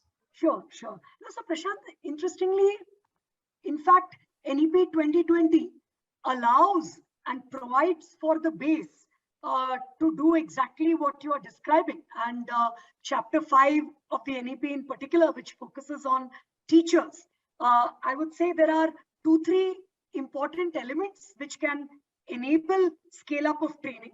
One, finally, we are looking at a teacher competency framework. So as CENTA in 2014, we had to set up CENTA standards as a teacher competency framework because the country did not have one. And now we are involved in developing the national framework using ours and many other international ones as inputs. So this is a powerful thing which defines outcomes for teacher development. Second is that NEP is in some ways propagating decentralizing of teacher education. And when I say decentralizing, ultimately scale is not going to come from just one program, etc. What we at least find is that there are thousands and thousands of teacher education programs which are not able to scale up, but when provided the right platform, at least the good quality ones can go to scale. So as a certification trademark, for example, we accredit training programs, and there are programs of various entities like Oxford University Press, Tata Institute, various entities which are specifically accredited by us, which can therefore then reach teachers at a larger scale. And NEP in some ways makes this kind of distributed model more official by saying that the teacher's total hours of professional development can add up through all this over the year. And the third and last thing I would say with respect to scaling up is that ultimately scale depends, coming back to your point on career, scale doesn't depend as much on supply as on demand. And the biggest problem in teacher education has been the lack of demand, where the individual teacher is not necessarily saying, yes, I will go and get trained, which happens in any other profession. And that demand in turn depends on career growth, which again, NEP gives a very official stamp to it by talking about certification of competencies leading to career growth. So today, when private entities as well as governments partner with an entity like ours, it is on their individual initiative. Now, NEP takes that to a national level to say, yes, this is the right approach of doing competency certification and linking that to career growth, which in turn can create that demand for teacher training and lead to a scale up. So yes, I think the base can be built on the back of what NEP has laid down. Dr. Banerjee, Ramya, I think it's fantastic talking to you. I think very important point about teacher education, the ecosystem, the curriculum, the early childhood education, and how we as a community, as parents and teachers and schools can work together to restart something which has been disrupted badly in the last 18 months. Technology divide is real, as Dr. Banerjee said. And let's work, perhaps the country, all of us need to perhaps work to bridge this divide and take teacher along as part of the ecosystem to improve the situation. Thank you, Dr. Banerjee. Thank you, Ramya, for coming to this show, for this session. It is very enriching. And thank you so much once again. Thank you.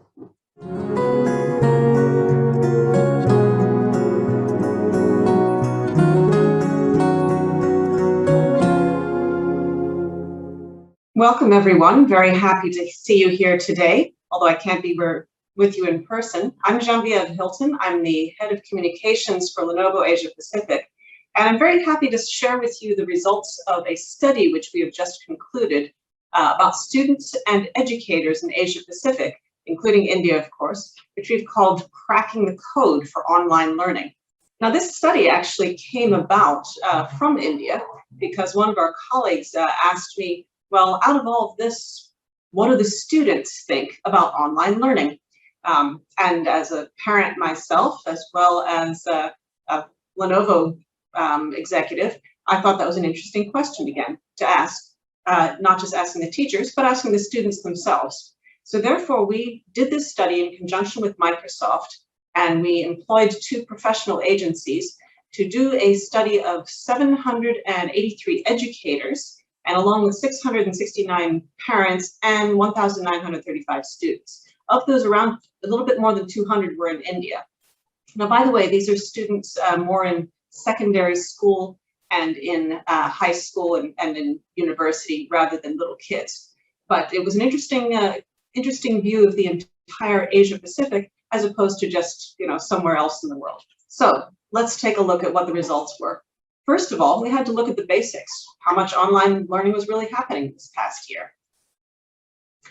So what we found is, perhaps unsurprisingly, during the pandemic, the proportion of students having online lessons was really rose tremendously between one year and the last.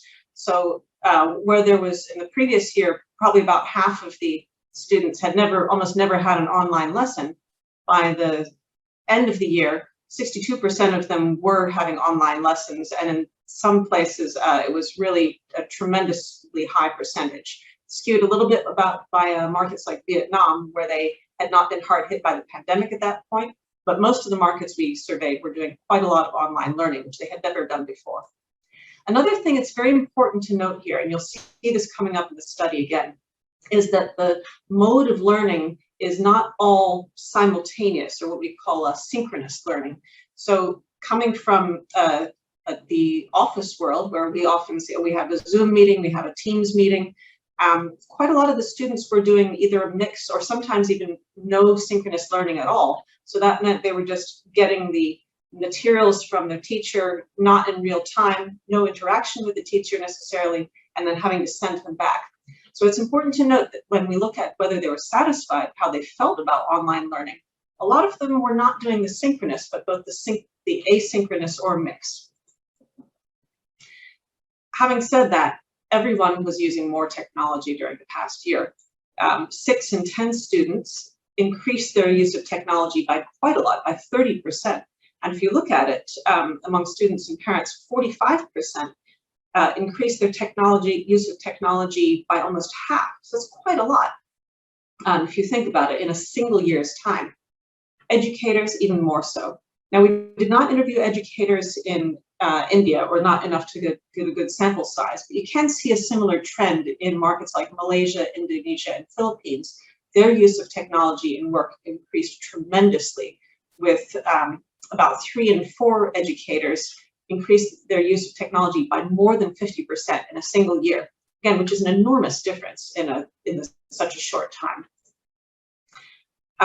And not surprisingly, they also spent on it. Now, as a company, we've been the beneficiary, as have been some others in the technology world. You'll see in 2021, so in the year up to May of this year, when the study was concluded, there was quite a big increase overall in the amount of spending. Only a small amount of people decreased. Most of them either had the same amount of spending or they increased.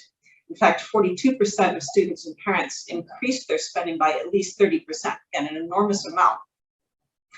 And what you see in the future is that this increase in spending is actually unlikely to change. Even the following year, the students and the parents predicted that around 66% of them said that their spending would go up, and educators, it was even more.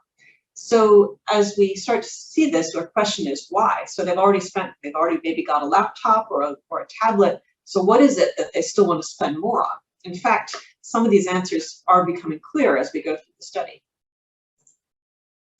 And some of those come in to play when we look at the challenges of online learning. And it's not as simple as simply supplying the devices and saying like, okay, now I have a tablet, now I have a laptop, therefore I can do online learning.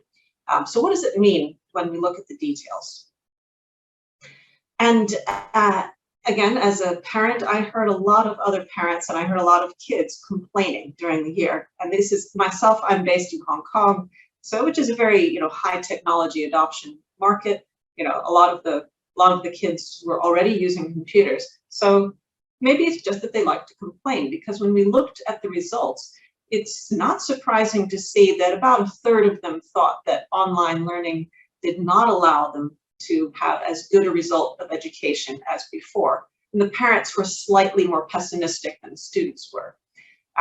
So that's about 34% of students and parents, or 32% students, 38% parents, thought that their learning performance was worse during online education compared to the previous year. but was perhaps a little bit surprising compared to all the complaining we heard, was that, just anecdotally speaking, was that around a third of them thought that it was the same. And actually another third thought that they did better on online learning than they ever had in the traditional learning, which is a fascinating result. And when we start to look at the teachers, the educators, it's even more extreme. Almost 60% of educators thought that their teaching performance improved during the last 12 months. And only 17% thought that it did worse. Again, that is that can be partially explained by many diverse reasons. Maybe teachers just like to think that their teaching skills always getting better. But on the other hand, it seems significant that even in a year which is so dramatically impacted by the change, by that transition to online learning, and in a situation where a lot of them weren't even using synchronous learning, but were using asynchronous learning, that change is so dramatic. And by the way, I also wanted to mention that in a market which is somewhat similar to India, only in the sense that it's very big and very diverse, a lot of different languages and a lot of different locations, probably the greatest improvement was seen in Indonesian schools. So this is something to think about. What would be the implications of having a big, diverse market and enabling the teachers to teach to all of these different methods using all of these different technologies available to them? Turns out that the result was maybe a little bit better than the common word on the street would have it. Or maybe teenagers just like to complain. Having said that, what were the challenges? And the biggest ones, interestingly, was not that, oh, I didn't know how to use the computer, I didn't know how to use the available technology. Let's take a look at India, for example. Only 10% of the students said they had trouble using the technology. Now, the kids will be fine. They know how to use the tech. No, it was something quite different. It was distractions at home. So we had 55% in India, which is quite comparable, I say, to the rest of Asia Pacific, found that distractions at home were the most common challenge they experienced.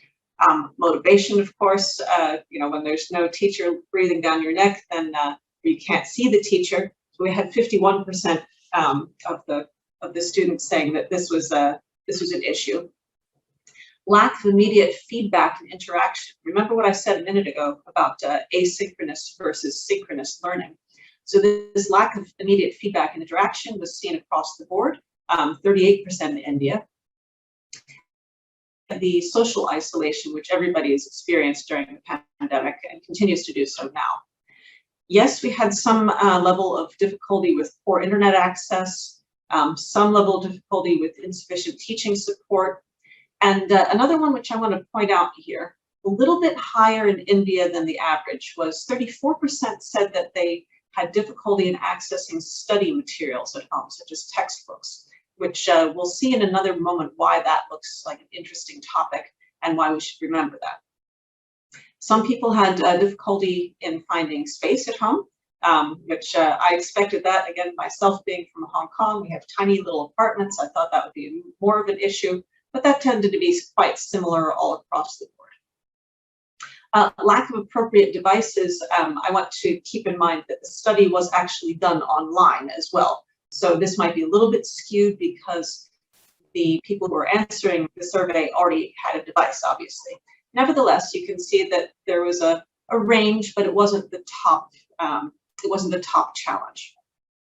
And then finally, a point at the bottom that the need to share the use of device with parents or other household members did show up as being not the highest, but it was definitely on the list for India, a little bit higher than in other markets. I think only Philippines was higher, 19%. So in India, that was 13%.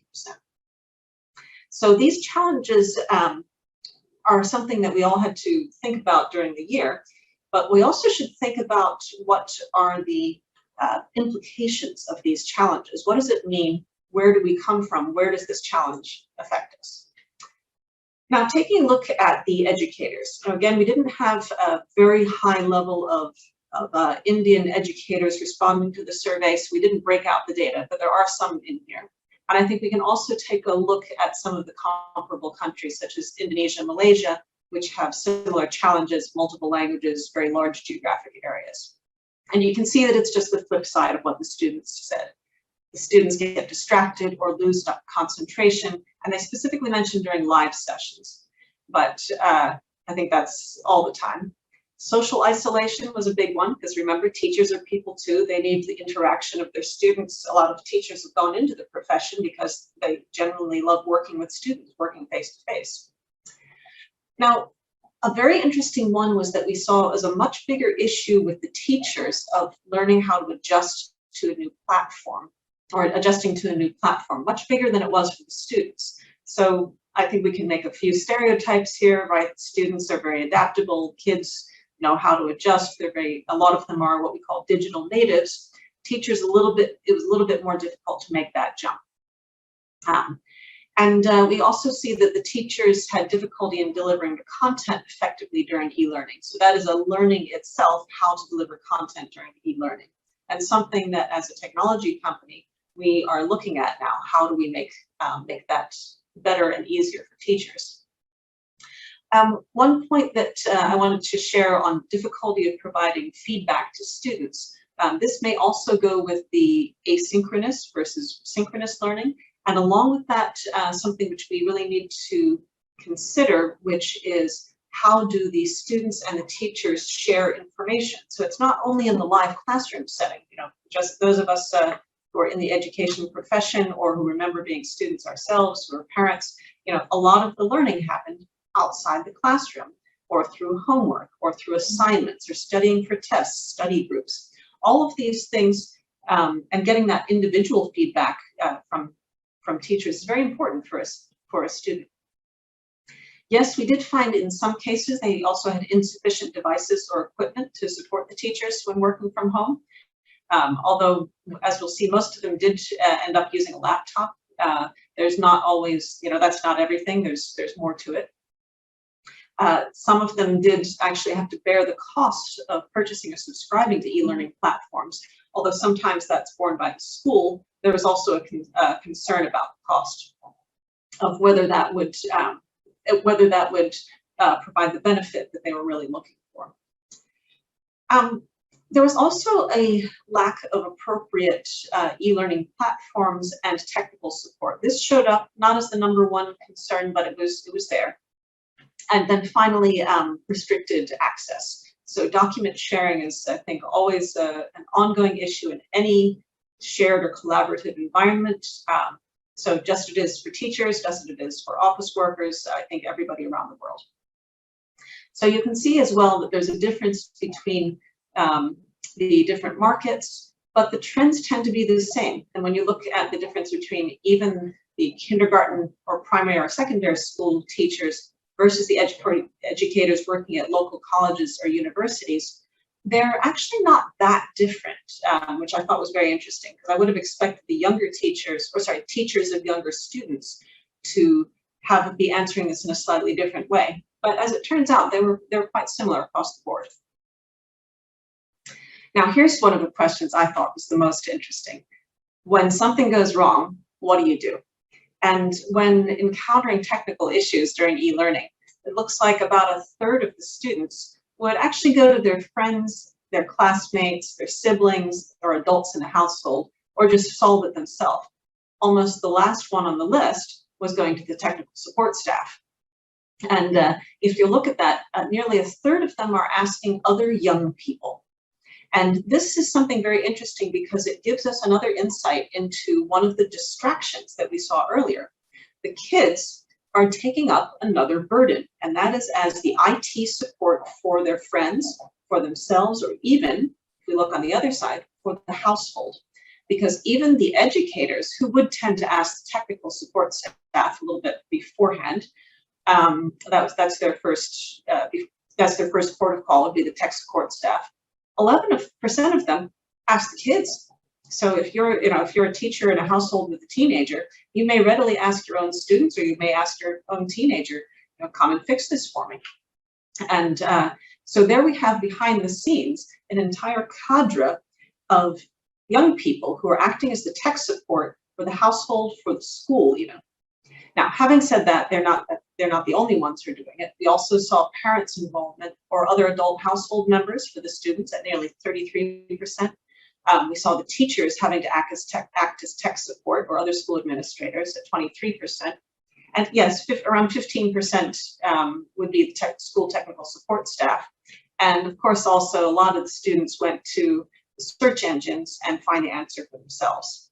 The saddest one, I think, is this 2% who just said, I'll leave the issue unfixed. Among the educators, we saw around 46% of them would go to the tech support staff. And they would often ask other teachers, they would ask their spouse, another adult household member. As I mentioned, they ask the kids, or they also are they're a favorite of finding the answer themselves through a search engine, or that 1% who just leave it unfixed. So having looked at this, we have to question why is it that they don't go to the tech support staff, who in theory should be their first port of call. So this is something that the technology providers like ourselves have to think about. How can we support both students and educators in getting the technical support they need? Or are they satisfied with this solution already? And how do we reduce the burden on both the students as well as the teachers in providing that technical support? Now that's kind of the bad news. Now I want to look a little bit the opposite side of the coin. What is the good news? What are the opportunities that we found through this study, and why this is only the beginning? And one of the most interesting things is that we found both students and parents really found a lot of advantages of e-learning. So one of the biggest ones was that it's accessible from the comfort of home and saves the time. And I don't think anybody likes commuting, and anybody who's been stuck in a traffic jam really anywhere all over Asia, but India is no different, knows that if you can avoid the commute, that will be fantastic. Having said that, there's also some other things to think about. Flexibility and self-paced learning. This is not something that only can happen during a pandemic. This is something that can happen any time. A lot of them found technical skills that they never knew they had. 34% said that the online learning helped build technical skills for digital learning. And this is among the students and parents, mind you. One thing that was very interesting to me is that, look at India, 32%, so nearly a third, so this allowed them greater level of personalization when it came to learning and support. So how do you get that, how do you grapple with the fact that you may be a student in a class full of other students, but only you have the unique learning needs? How do you get that support that you need? As it turns out, online learning does actually help with that. Improves virtual communication and collaboration. And again, we saw nearly a quarter of students in India, 23%, said that they were able to access teaching from all over the world. So if you think about it, if you're sitting at home and you're connected by the internet, you don't need to think about the teacher is like 1 kilometer away or 1,000 kilometers away or on the other side of the world entirely. They're all the same. The world is completely flat, you might say. And around 20% of them did say that it improved collaborative learning or level of engagement. Although the responses to that varied quite a lot. We saw that in markets like Japan and Korea, only around 77 or 8% thought that was the case. And by the way, I thought it was quite interesting that out of all these places who were complaining about the traffic, Singapore was very much the highest, saying that saving the time on the commute. But actually, Singapore traffic's not that bad compared to a lot of places. So maybe this is some social commentary as well. Along with this, let's look at what the educators said. And similar, educators also don't like to commute. Around 67% said that that was their biggest advantage of online learning. And here's a very interesting one, that it's centralized the teaching materials in one easily accessible online resource, which is quite interesting because if you think about that, and there's nothing preventing you from doing that during traditional teaching as well. Same thing with the students. They said it allows for more personalized learning and support. Look at it from the teacher's point of view. If you have a class of 30, 40, even more kids, how do you personalize your teaching? And the online environment allows that. Collaborative learning or For example, being agile in administration, 49%, so almost half of the educators thought that this was an advantage of online learning. So for example, the ability to update all the learning materials simultaneously without, I guess, having to go to the photocopier, the mimeograph machine in the old days, or to resend the materials by email.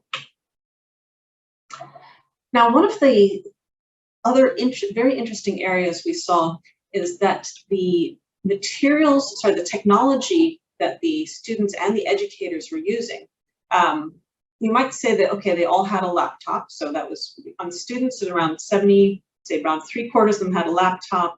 Another quarter of them used a tablet. A small handful used said they used a Chromebook. And the educators, I think almost all of them used a laptop. But what they didn't have, I think is just as interesting as what they did have. We saw that only about 38% of them were actually using a video conferencing app. So quite a lot of them would have been accessing teacher interaction through asynchronous methods, as opposed to the synchronous methods, which we believe could try to overcome that feeling of disconnectivity or loneliness. On the other hand, cloud-based document sharing, only about 20% of the students were using this. Even the ones who had maybe trouble connecting, only about 19% of them were using a monitor. And a more sophisticated learning management system platform, only about 16%. Remote access files, only about 14%. So all of these together show just as much what is yet to come and what can be taken advantage of by both the students and the educators. Now, the educators, again, there's a little bit of a different market skew, so we can't compare it directly to the students. But we see that relatively more of them we're using a video conferencing app, but by far from all of them. So that was really surprising to us, because we thought, the world is on Zoom, the world is on Teams, the world is on Google Meet, and yet it wasn't just universally true for online education. Only about just over half were using document sharing in the cloud. Only 36% were using remote access files. A lot of these things are very, I would say, almost basic options for online learning, which are still yet to be taken advantage of by so many educators and by students in Asia Pacific. So there's a huge opportunity there. So to close, let me give you a little bit of food for thought. One of the questions that we really had after conducting this study, would be how can educators, students, and parents make better use of online learning as a supplement to or as part of traditional education modes, rather than as a one-for-one replacement or a substitute. Because you don't have to just say, okay, there's a pandemic and then we can never go back to the old way. The new way is quite likely to be something which is neither traditional nor online, but something entirely new, a hybrid that doesn't resemble either one of those. Along with that, we are wondering ourselves, what will wider adoption of the existing tools? We're not talking about some futuristic tools that might be developed in someday. These are tools that exist right now. Things like video conferencing, things like document sharing. What will these mean for the future of online learning? Will they help to tackle some of the challenges you saw? A very interesting question, which is now looking a little bit more in the future. What are the implications of online learning for educational inclusivity? For example, are there places where the girls tend to not go out of the house as much while the boys go out of the house more? Does this mean, with the adoption of more online learning as part of the curriculum, would that allow the girls to access education even more than before? Or alternatively, could there be a downside? For example, if there's more technology in education, does it mean that, for example, the boy will get to use the laptop and the girl, the brother will get to use the laptop and the sister won't? On the other side, again, let's talk about what happens for people who have limited mobility, whether that's students, whether that's teachers, whether that's parents. Can they use the power of technology to access learning environments, to become part of the learning community, which maybe they've never been able to do in the past? We have stories already of parents who, during the pandemic, were finally able to join the Parent-Teacher Association because it was online, but they'd never been able to do so before because they were confined to a house. And these types of things really open up doors to think about how can inclusivity be encouraged or even made possible by technology. So this is an area yet to explore. So just a little reminder, you see on the side, online learning is not new, but the technology we use absolutely is. So here's a picture of students during the polio epidemic of 1937 attending radio school lessons. So the concept is absolutely not something that's new, but I would like to see how we can all together crack the code of online learning and bring smarter technology for all. So thank you very much, and I hope you have a great rest of the conference.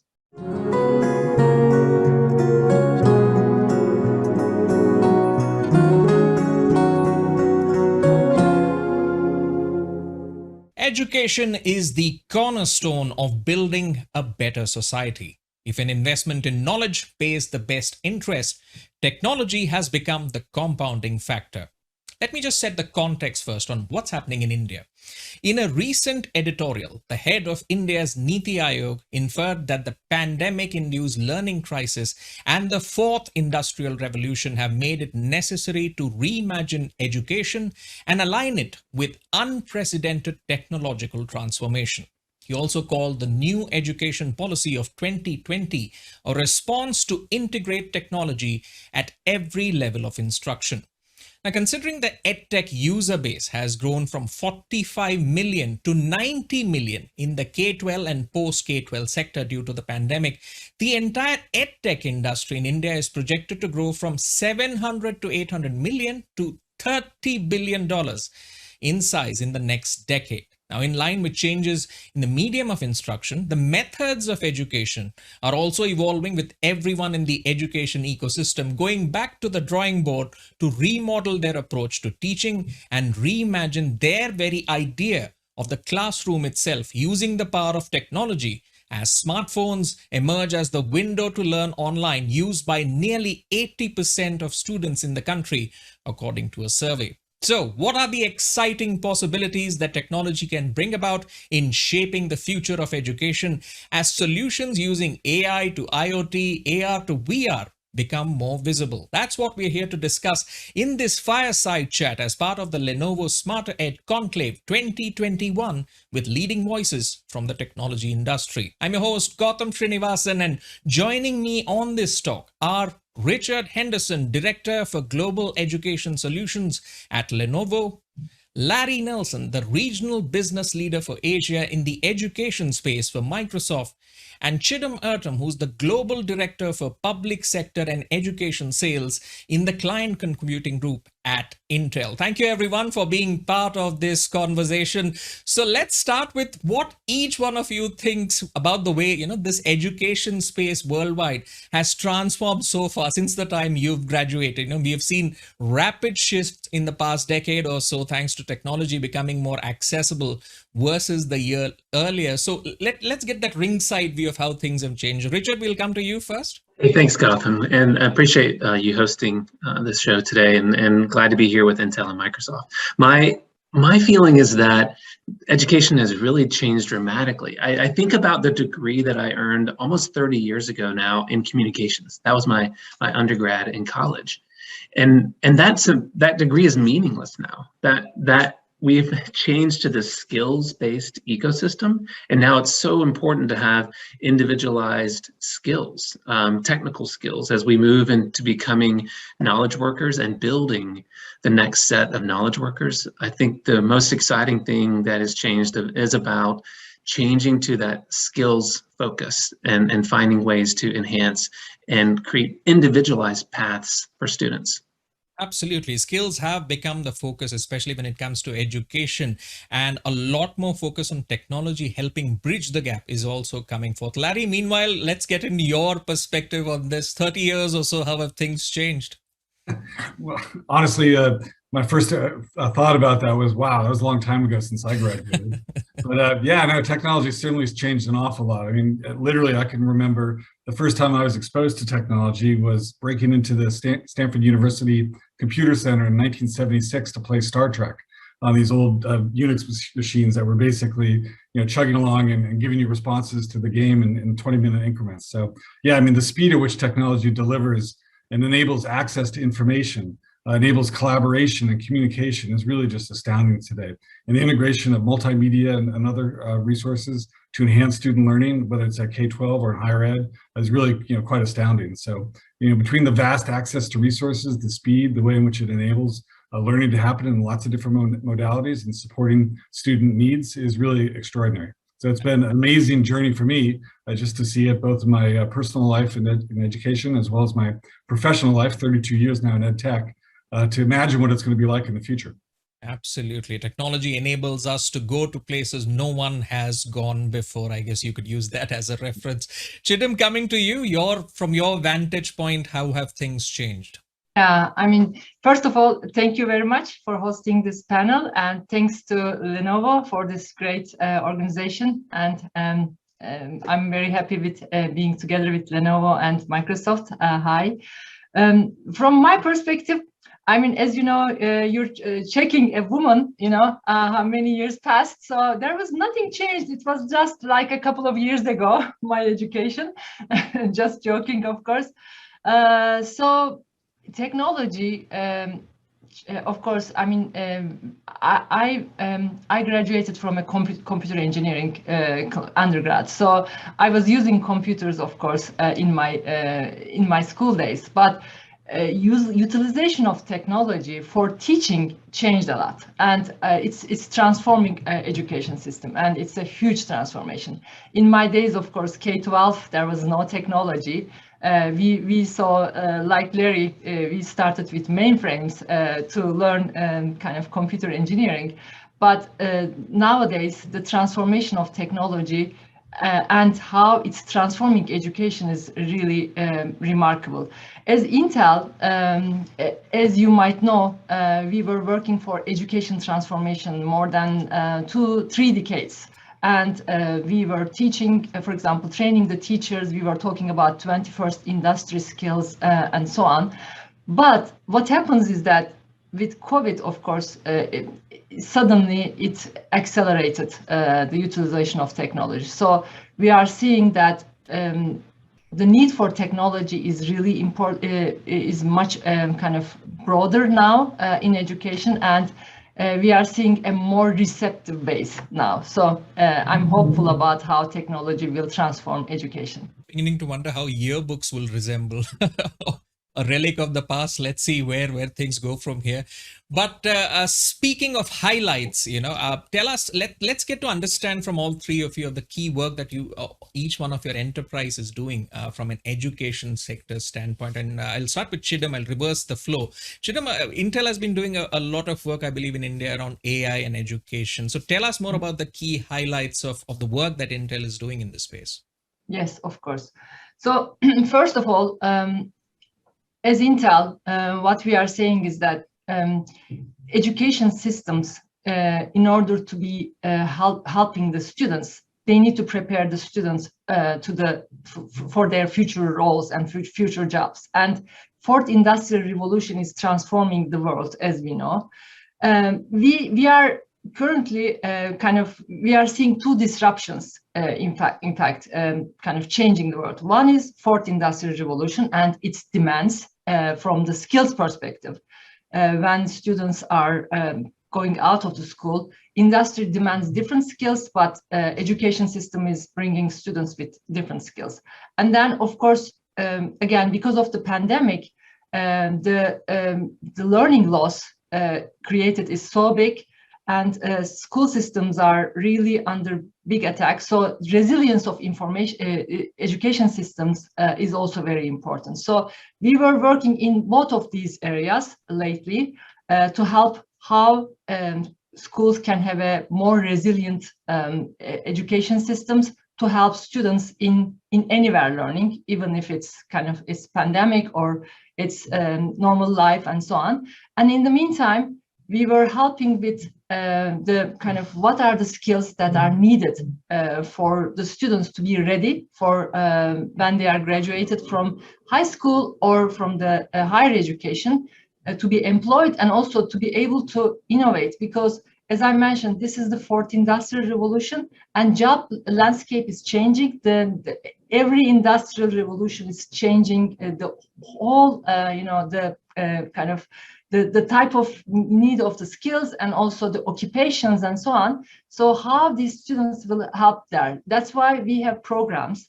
Lately, we were working with two programs in India and also globally. One of them is our Skills for Innovation initiative, which talks about what are the right skills and how to prepare teachers to teach those skills to the students, because teachers are really important to be able to teach those skills to the students. And the second one is AI for Youth, which is kind of another initiative that we are running in India in the big time. And this is all about kind of going deeper. We have in our Skills for Innovation, there are 7 skills, but AI is, of course, is a kind of a very important one underneath that, and going deeper with AI for Youth to help the students to learn the AI skills in a day-to-day environment, how to help their daily challenges, basically. All right. Let me come to you, Richard. I mean, SmarterEd is a great example considering the shortage of, I guess, around 1 million teachers in India. So tell us more about that and other programs which Lenovo has in the offing. Well, I will say that the teacher shortage crisis is a global issue. We're seeing it in China, in India, in the States. And how do we empower teaching across really a borderless campus is something that we've really been investing a lot of technology in. I will say one area that is the most exciting is this capability to establish a master teacher. And we've been working in India to empower teachers who are passionate about their knowledge to be able to reach remote students. So where you're most successful, intelligent, highly decorated teachers, how do you make that teaching available to remote students? And that's where this kind of blended hybrid learning model is really helping to create equity among students. So now you don't have to live in the most popular school district or city or district even. You can join the best teachers remotely. And we think that, some of the work we're doing around hybrid classrooms, remote learning, using Microsoft Teams as a great example to not only have that video collaboration with your teacher, but now organizing and collaborating with your peers in a remote environment. It's been really actually a benefit of the pandemic that it has pushed this technology forward. So no longer do we have to focus on, making sure the teacher is at the front of the classroom. The teacher can be anywhere, and we can connect students to those teachers and also to collaborate with their peers. Absolutely. I think the side effect is also the fact that all these great alliances are formed, as we see on our screens right now. 3 big names, Lenovo, Microsoft, and Intel. The side effect of having a larger purpose and players coming together in service of that purpose. Meanwhile, Larry, let me come to you for your sort of outline on the work that Microsoft has done in the education space. I believe the Microsoft Innovative Educator is just one of it. Tell us more about the work that Microsoft is doing. Sure, and thank you. I should take this opportunity to thank you, Gautam, for the hosting this event, and Lenovo and Intel for the partnership and the opportunity to be with you all here today as well.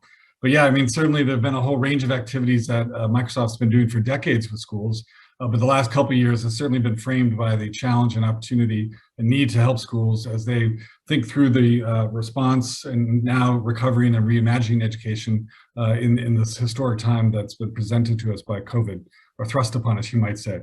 But really being amazed by the resilience that educators have shown around the world, and certainly in India too. Really, it's been an extraordinary year.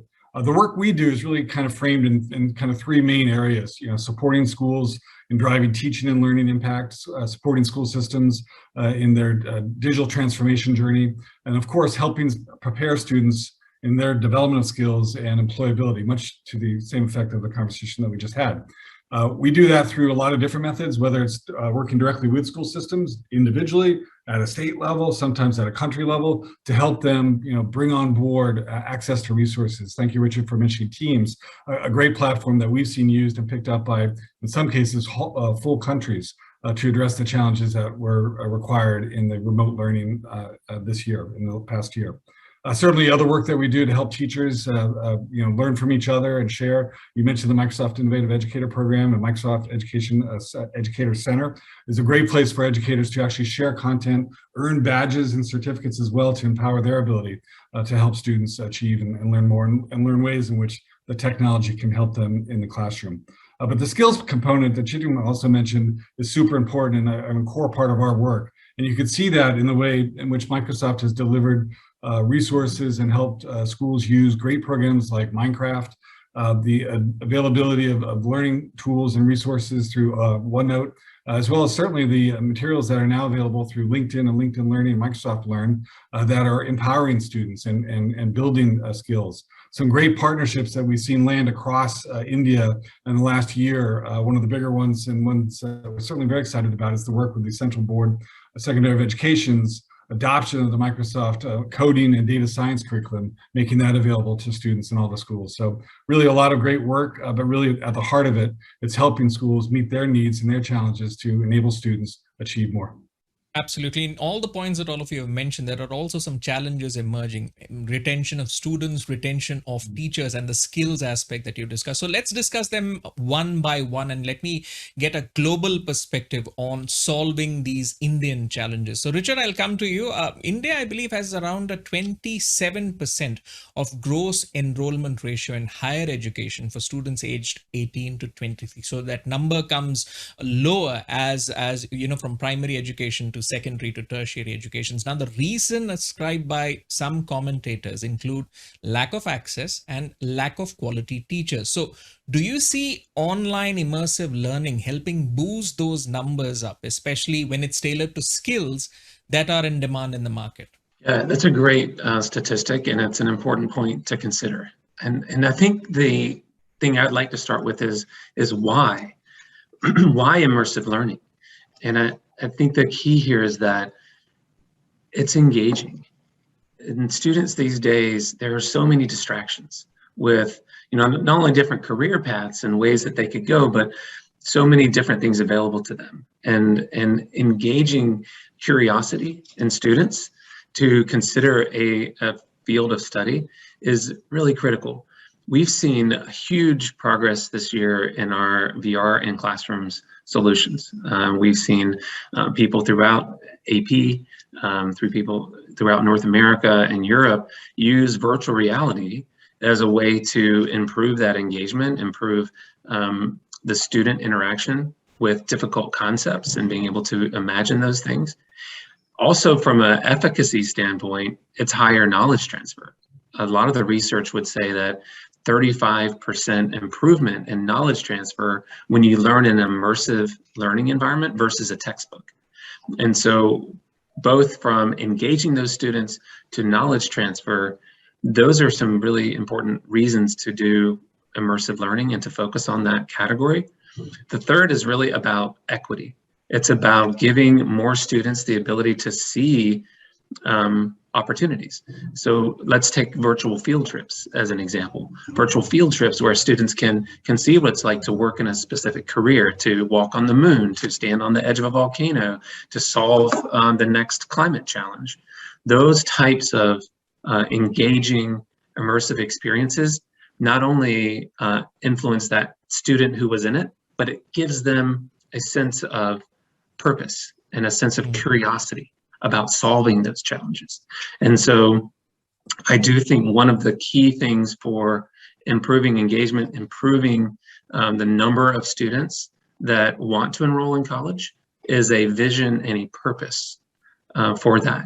That means engaging them in content, sparking their curiosity, and giving them opportunities to learn about future paths for them. Absolutely. As the quote goes, you know, the questions light the spark, the answers feed the flames. So let's see how technology helps from the student perspective, but from the teacher perspective, let me come to Larry for that. You know, as technology enables the learning experience to become more dynamic and interactive, Larry, how do you see the role of the teacher evolving, since a survey by the World Bank across countries finds that traditional lecturing in-person models do not translate to a remote learning environment? environment, and that the pandemic has recalibrated how teachers divide their time between teaching, engaging with students, and administrative tasks. So how can technology help or support teachers in their new role? Yeah, great question. And frankly, coming from a family of educators, it's a question that I'm really happy to field and chat about. 3 generations, my grandparents, my mother was a teacher, principal, superintendent, my sister taught as well. This is super important to me, and I've got the highest respect for educators and teachers as well.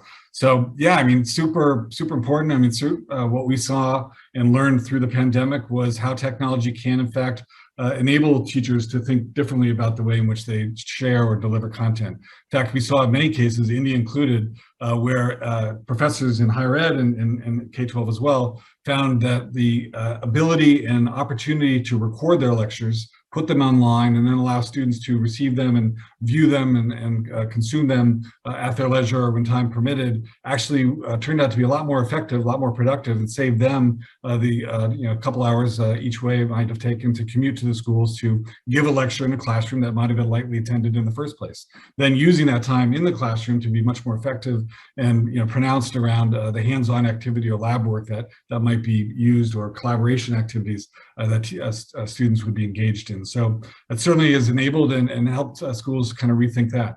Another thing we've seen that's really quite interesting as well is that now as we start to reimagine and think forward about what education is going to look like after the pandemic, is that many schools, many of our educators, many of our Microsoft Innovative Educators that we've polled have told us that we might go back a little bit closer to where we were, but we don't think we're going to completely move away from a blended learning approach or a hybrid learning approach. We'll still continue to find and use ways in which technology can help the learning process, either through online learning, through sharing of documents, through online collaboration, through using technology to have greater insights into what students are doing or how they're actually feeling, the social emotional learning aspects that we can pick up as signals from the analytics of how students are using technology and consuming their curriculum through technology. As well as, of course, even enabling professional development, as I mentioned, online as well. So I think it will continue to evolve, and I think we'll continue to experiment. But certainly we learned a lot from the pandemic. We saw literally probably a decade of innovation and accelerated usage of technology happen in just the last year and a half. It's been extraordinary. And again, I applaud the educators for the resilience they've shown in going through that. Sure, we'll talk more about the blended learning approach. Meanwhile, Shidam, you have a point to add on, how technology helps or support teachers in their new role? Yes. First of all, I wanted to talk about how teachers were ready and how they really transformed during the pandemic. So, as I mentioned, we had a program in the past, and we were running it globally in more than 15 countries, and we were training teachers. And we always believe that teachers, their readiness to utilize technology is the key, so that they can definitely help their students to adopt technology. But it was, in every country, it was in different levels. But during pandemic, in a few months, according to a McKinsey study, it's like a 7 years of leap ahead overall globally in the terms of digital transformation. And this also helps teachers. They had to use technology. And we saw that the statistics, how they started using technology and how they believe that technology can help them is really changed. So that's a great one. They are more receptive to technology. But there are challenges as well to that, Shidam, in the sense that, sure, the technology might be there, but you also have to train the teachers and make sure that the technology, the infrastructure is in play. And in fact, in this context, I'll mention that I had spoken to the founder of one of India's major edtech players, and he actually pointed out 2 challenges in the education sector, that technology is an enabler, but it alone cannot solve problems. In that context, he said that the first challenge, according to him, was adoption of devices and infrastructure, especially stable internet bandwidth and personalization of student education journeys at a mass level. So what are your thoughts on the ways and means to address these challenges? Definitely. First of all, adoption of devices is very important. As you said, it's also equity, as Richard and also Larry mentioned. You need to, when you look at the statistics again, between the families who have they don't access to technology, and with the richer families, it's kind of the results are completely different during pandemic. So you need equitable access for every student, of course. But in the meantime, as I mentioned, teachers need to be trained about how to utilize that technology, and they need to have the right infrastructure. So in terms of manageability, security, I was just saying that we saw teachers troubleshooting a lot during pandemic instead of kind of trying to help really teach the subject. So why this happens is that their infrastructure is not enough to help kind of teachers to be able to manage that session. So that's why we are coming together with, for example, manageability solutions and so on, so that the teachers can effectively manage the system. So Intel technologies are helping on that side. To your question, as you said, every student has a different learning style. And of course, again, during pandemic, student engagement was one of the biggest problems, because some students were happy and engaged, but majority couldn't engage. And that's why how you can help with your infrastructure and with the usage of analytics, how you can help finding out the right ways to reach out to that student. And of course, first, you need the data, you need the analytics of if that student is connected, if they are getting what they need, and so on. You need the data, and you need to be able to analyze the pain points, and then, of course, help the students together. When teachers are trained, and when you have the infrastructure to have this data, then you can definitely utilize the ways of content to be able to personalize for the student. All right. A quick response from Larry on that. Yeah, thanks. I mean, everything said was spot on. I would just add, kind of in retrospect, thinking about what David Thornburg told me when I created a video disc, creating the technology classroom professional development product for the market. That, really, it's not about us. It's not about the technology. It's about us and how we use the technology. And I think, one of the things that we've recognized as well over the decades is that in many ways, as schools go through the digital challenge, the challenge isn't so much about the technology, but it's a people challenge, and helping educators learn how to use the technology effectively, helping teachers see how the content curriculum can be integrated to drive a greater support and student outcomes. And a super important component as well is leadership training as well. A lot of this we've exposed and made available through the Education Transformation Framework, built on decades of research with partners like Intel and Lenovo as well. So really a lot there. I can't say how important this is to the conversation. All right, let's take that topic of people challenge forward. Let me come to Richard.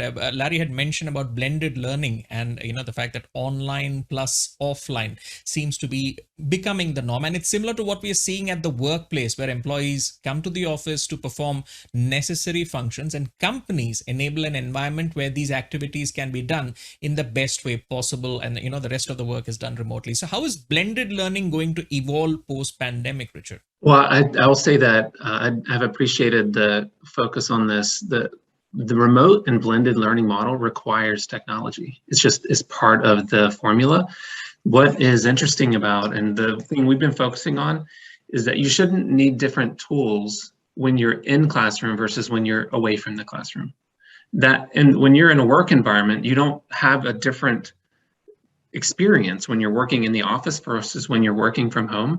We haven't done that in education. We need to focus on tools that are continuous. So education continuity, using those same tools in a classroom setting, whether it's everyone is in classroom, you have some students remote, maybe you have a remote expert that's joining the classroom, or everyone's remote.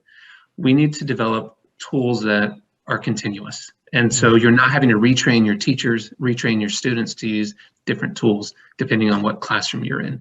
And that focus on education continuity and developing that collaborative tool set, engaging tool set for students and teachers doesn't need to change. It's something that we can train, evolve, and grow together.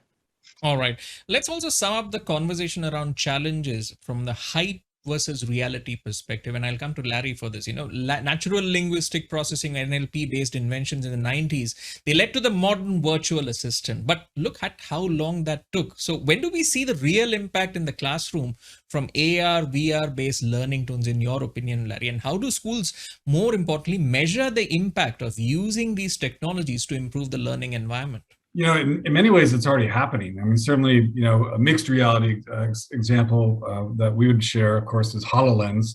And we see it being used in some corporate learning experiences for sure, as well as in education as well. Medical schools in the US and other markets, we see using it to enable students to have experiences and learn, body part, anatomy, surgery techniques, et cetera, without necessarily having to, expend the resources, or if they don't have access to cadavers and things like that. So in many ways, it's already there. And I kind of think back to my experience at Stanford back in the 70s and how long it took to have that experience of getting data responses to the Star Trek signals that I put in. When you look at the way students experience gaming today, whether it's Minecraft or whether it's other gaming environments, the quality of imagery and the immersion of that experience is just extraordinary.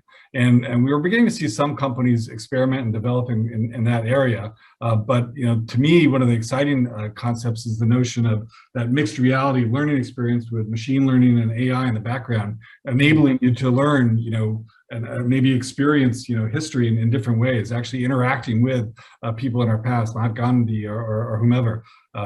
So, to me, I think the opportunity is there. It may take time, certainly where a lot of the mixed reality or augmented reality technologies are a bit cost prohibitive, certainly widespread K-12. But, I think back again to what I've seen happen in the last 30 years, what's going to happen in the next 10, 15 years is going to just blow our minds, I'm sure. Measuring the results, that's a hard one for sure. I mean, certainly we haven't seen a lot of good data in favor of this necessarily, but at the same time, I think that, looking at longitudinal studies to see how student performance is changing over time, will certainly be a way that educators and systems are going to want to see where and how their investments are having impact. But at the end of the day, I mean, the tools that we're making available, to Richard's points earlier, are the tools that our teachers need. They're the tools that our students are going to need in classrooms, but also in their futures as well. So integrating them today is super critical to their learning experience. All right, let me take a cue from what you mentioned about gamification, and let me get a quick view from Chidam on this topic, which is in the context of learning outcomes. Chidam, how do you see the role of gamification playing out? And, do you see it more as a tool rather than a solution? How can technology help teachers identify when students are mastering the subject matter rather than just, say, meeting performance goals? A quick view from you. I think that's a great question, and I'm seeing myself in my house. So these kids they are more receptive to games, of course, and gamification is very important, especially after COVID. As I mentioned, student engagement became kind of a very big pain point, and how to engage those kids is a kind of gamification definitely can help. And also another thing is help bringing them to their day-to-day challenges. If students can work on the things that day-to-day they live, and then they can find solutions to their day-to-day problems, that's also incredibly helping students to engage. So both of them are important. I was in India before pandemic, of course, and I was in a kind of from our AI curriculum class. There were students, they were showing their projects to me. One of the projects was helping the food, from the cafeteria every day. There were so much food kind of scrapped, and how to help that food to send to other places so that kind of people's unused food, of course, can be used by other people and so on. So there were so many students engaged, and this is one of the ways. And again, another way is the gamification and helping how there are great tools now, how to help students, like you can go to the next level if you achieve something, instead of, hey, you are getting a kind of a bad kind of a point from this bad grade. Instead of, if you achieve this, you will go to the next level, and it helps the psychology of learning as well. So We see so many great examples, and teachers using flipped classroom and so on. Those new technologies also helping for teachers to be able to utilize those type of techniques. All right, Richard, let me come to you for the final question. We started the discussion talking about how education was, say, 20, 30 years ago. Looking forward, what will the education space look like in 10 years or 20 years from now? What's your view on that before we wrap up the conversation? Sure. I think there are two or three key things. One is this idea of personalized learning. We're going to have the ability for students to pursue their own learning paths. It's individualized from early ages. And as their skills develop and their interests develop, they can target exactly where they want to go in their future. I think video is going to be a huge part. It is currently a huge part of our learning experience that wasn't there, 30 years ago, except for recorded movies. I think individualized videos between students and teachers are happening today with great tools. And then I think the last one is this, it's the classroom of the future concept. I don't think we're going to see a lot more large lecture halls. You're going to have a lot more collaborative environments with students that are joining remotely. Just as we work today on this phone call across multiple geographies coming together to discuss this, we're going to see that in our future classrooms. Absolutely. A more global and a more open approach. That's what we look forward to. But we've run out of time. On that note, it's time to conclude this fireside chat around the role of technology in shaping the future of education as part of the Lenovo SmarterEd Conclave 2021. I'd like to thank Richard, Larry, and Chidam for joining us and sharing their views and insights on the topic. And of course, thank you to our viewers for tuning in. This is Gautam Srinivasan signing off.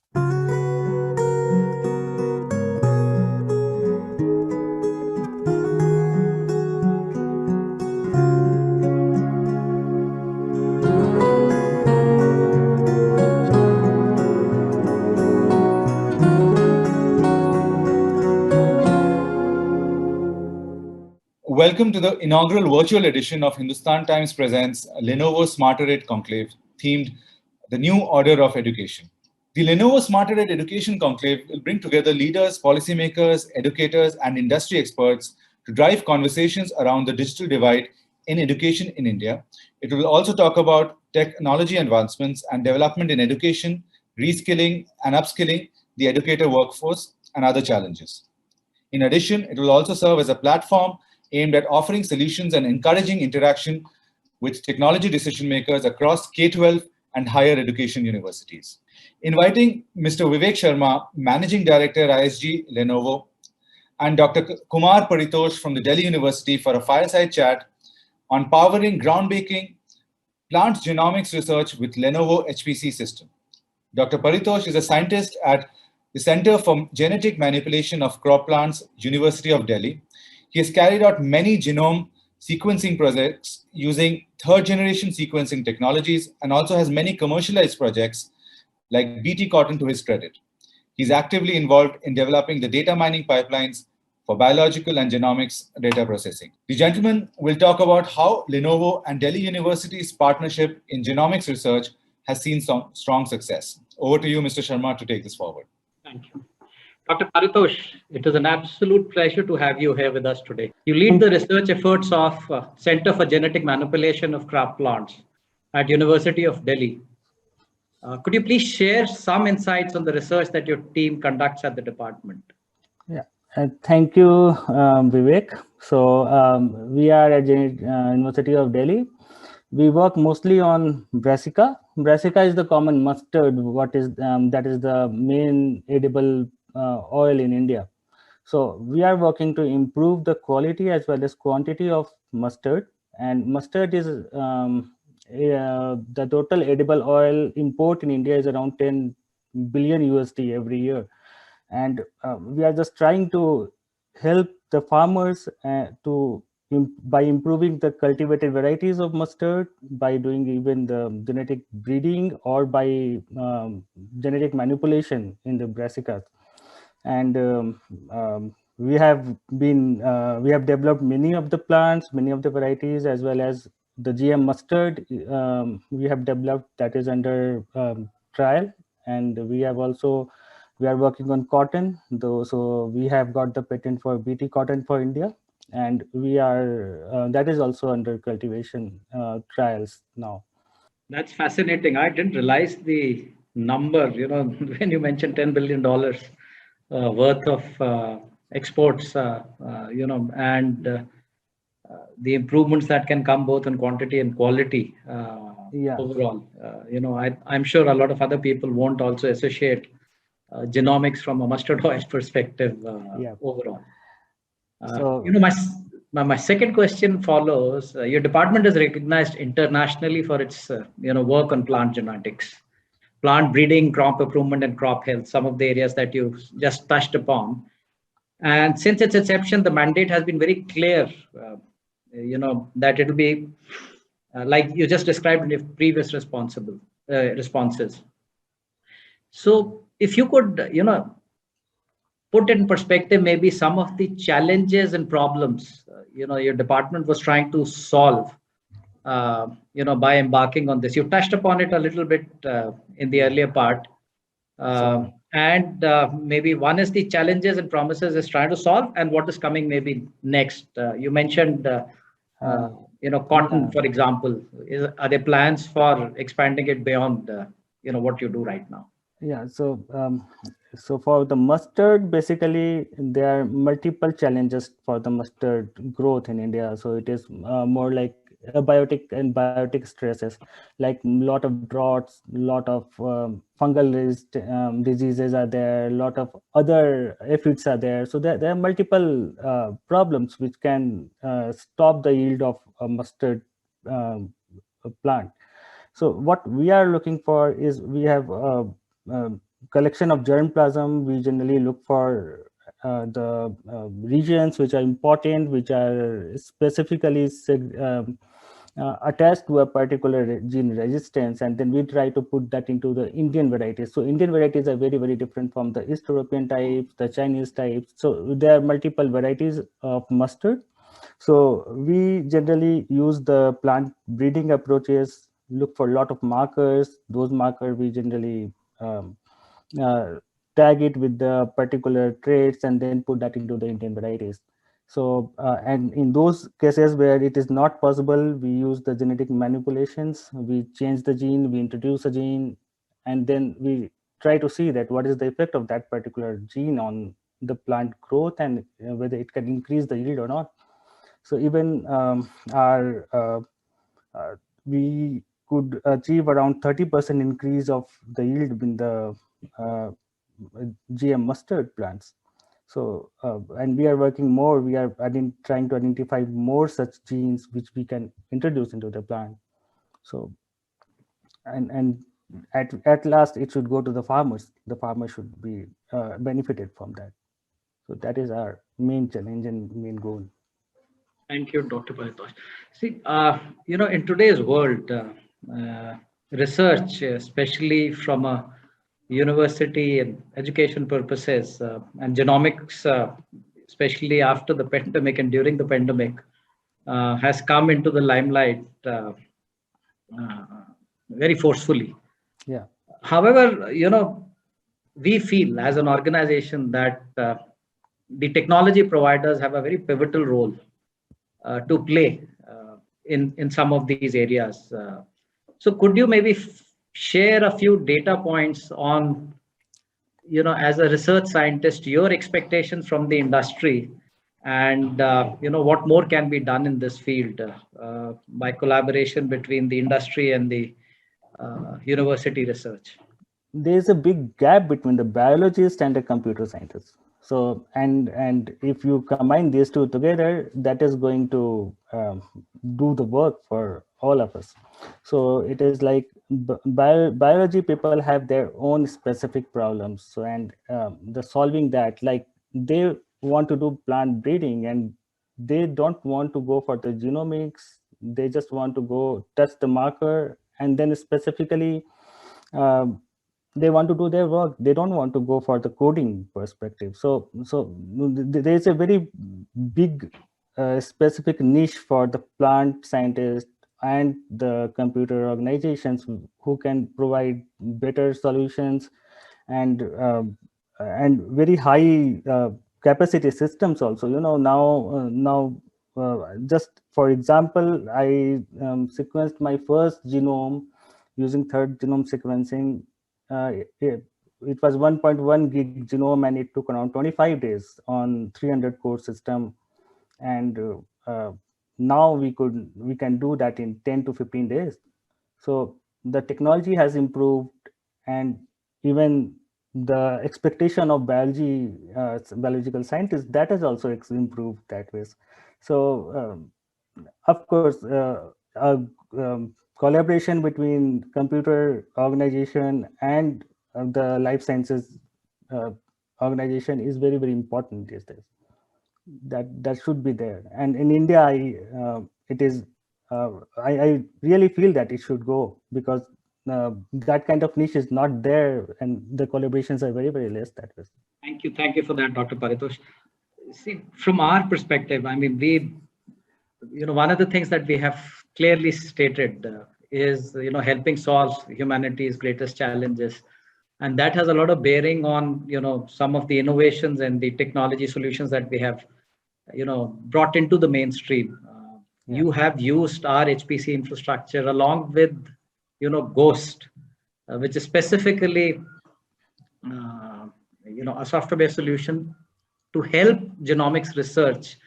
Would you want to share a little bit of insights maybe on how this has helped and how it was useful, and maybe your messaging to us and the industry on some of these solutions? Yeah, so when we thought about going for Lenovo system, it was mainly for looking for its SMP over the clustered system. So actually, we found that the latency was much higher in the in a cluster, and the data has to move from one node to another, and that is why we wanted to go for this kind of system. And this helped. Of course, I just stated previously also that earlier it took around 15 days to 25 days assembling a genome in a cluster system, and it took around 10 to 15 days. So that is something which is recommendable that way to go for. Time is the main key, looking for the kind of genomic data which is coming up these days. It is in terabytes and petabytes, and we want to churn those data sets as soon as possible to get the main solution for the biological scientists. So I just divide this into two parts. One is genome assemblies where the genomes are not there, and second is resequencing work where the genome is there, but we want to identify a particular SNP or a particular genomic locus which is important for the research work. So for a third genome sequencing, we have used your system, and it has reduced the time that was to around 10 to 15 days. For the Ghost is specifically for resequencing work, and we have done around 200 genomes resequencing with Ghost.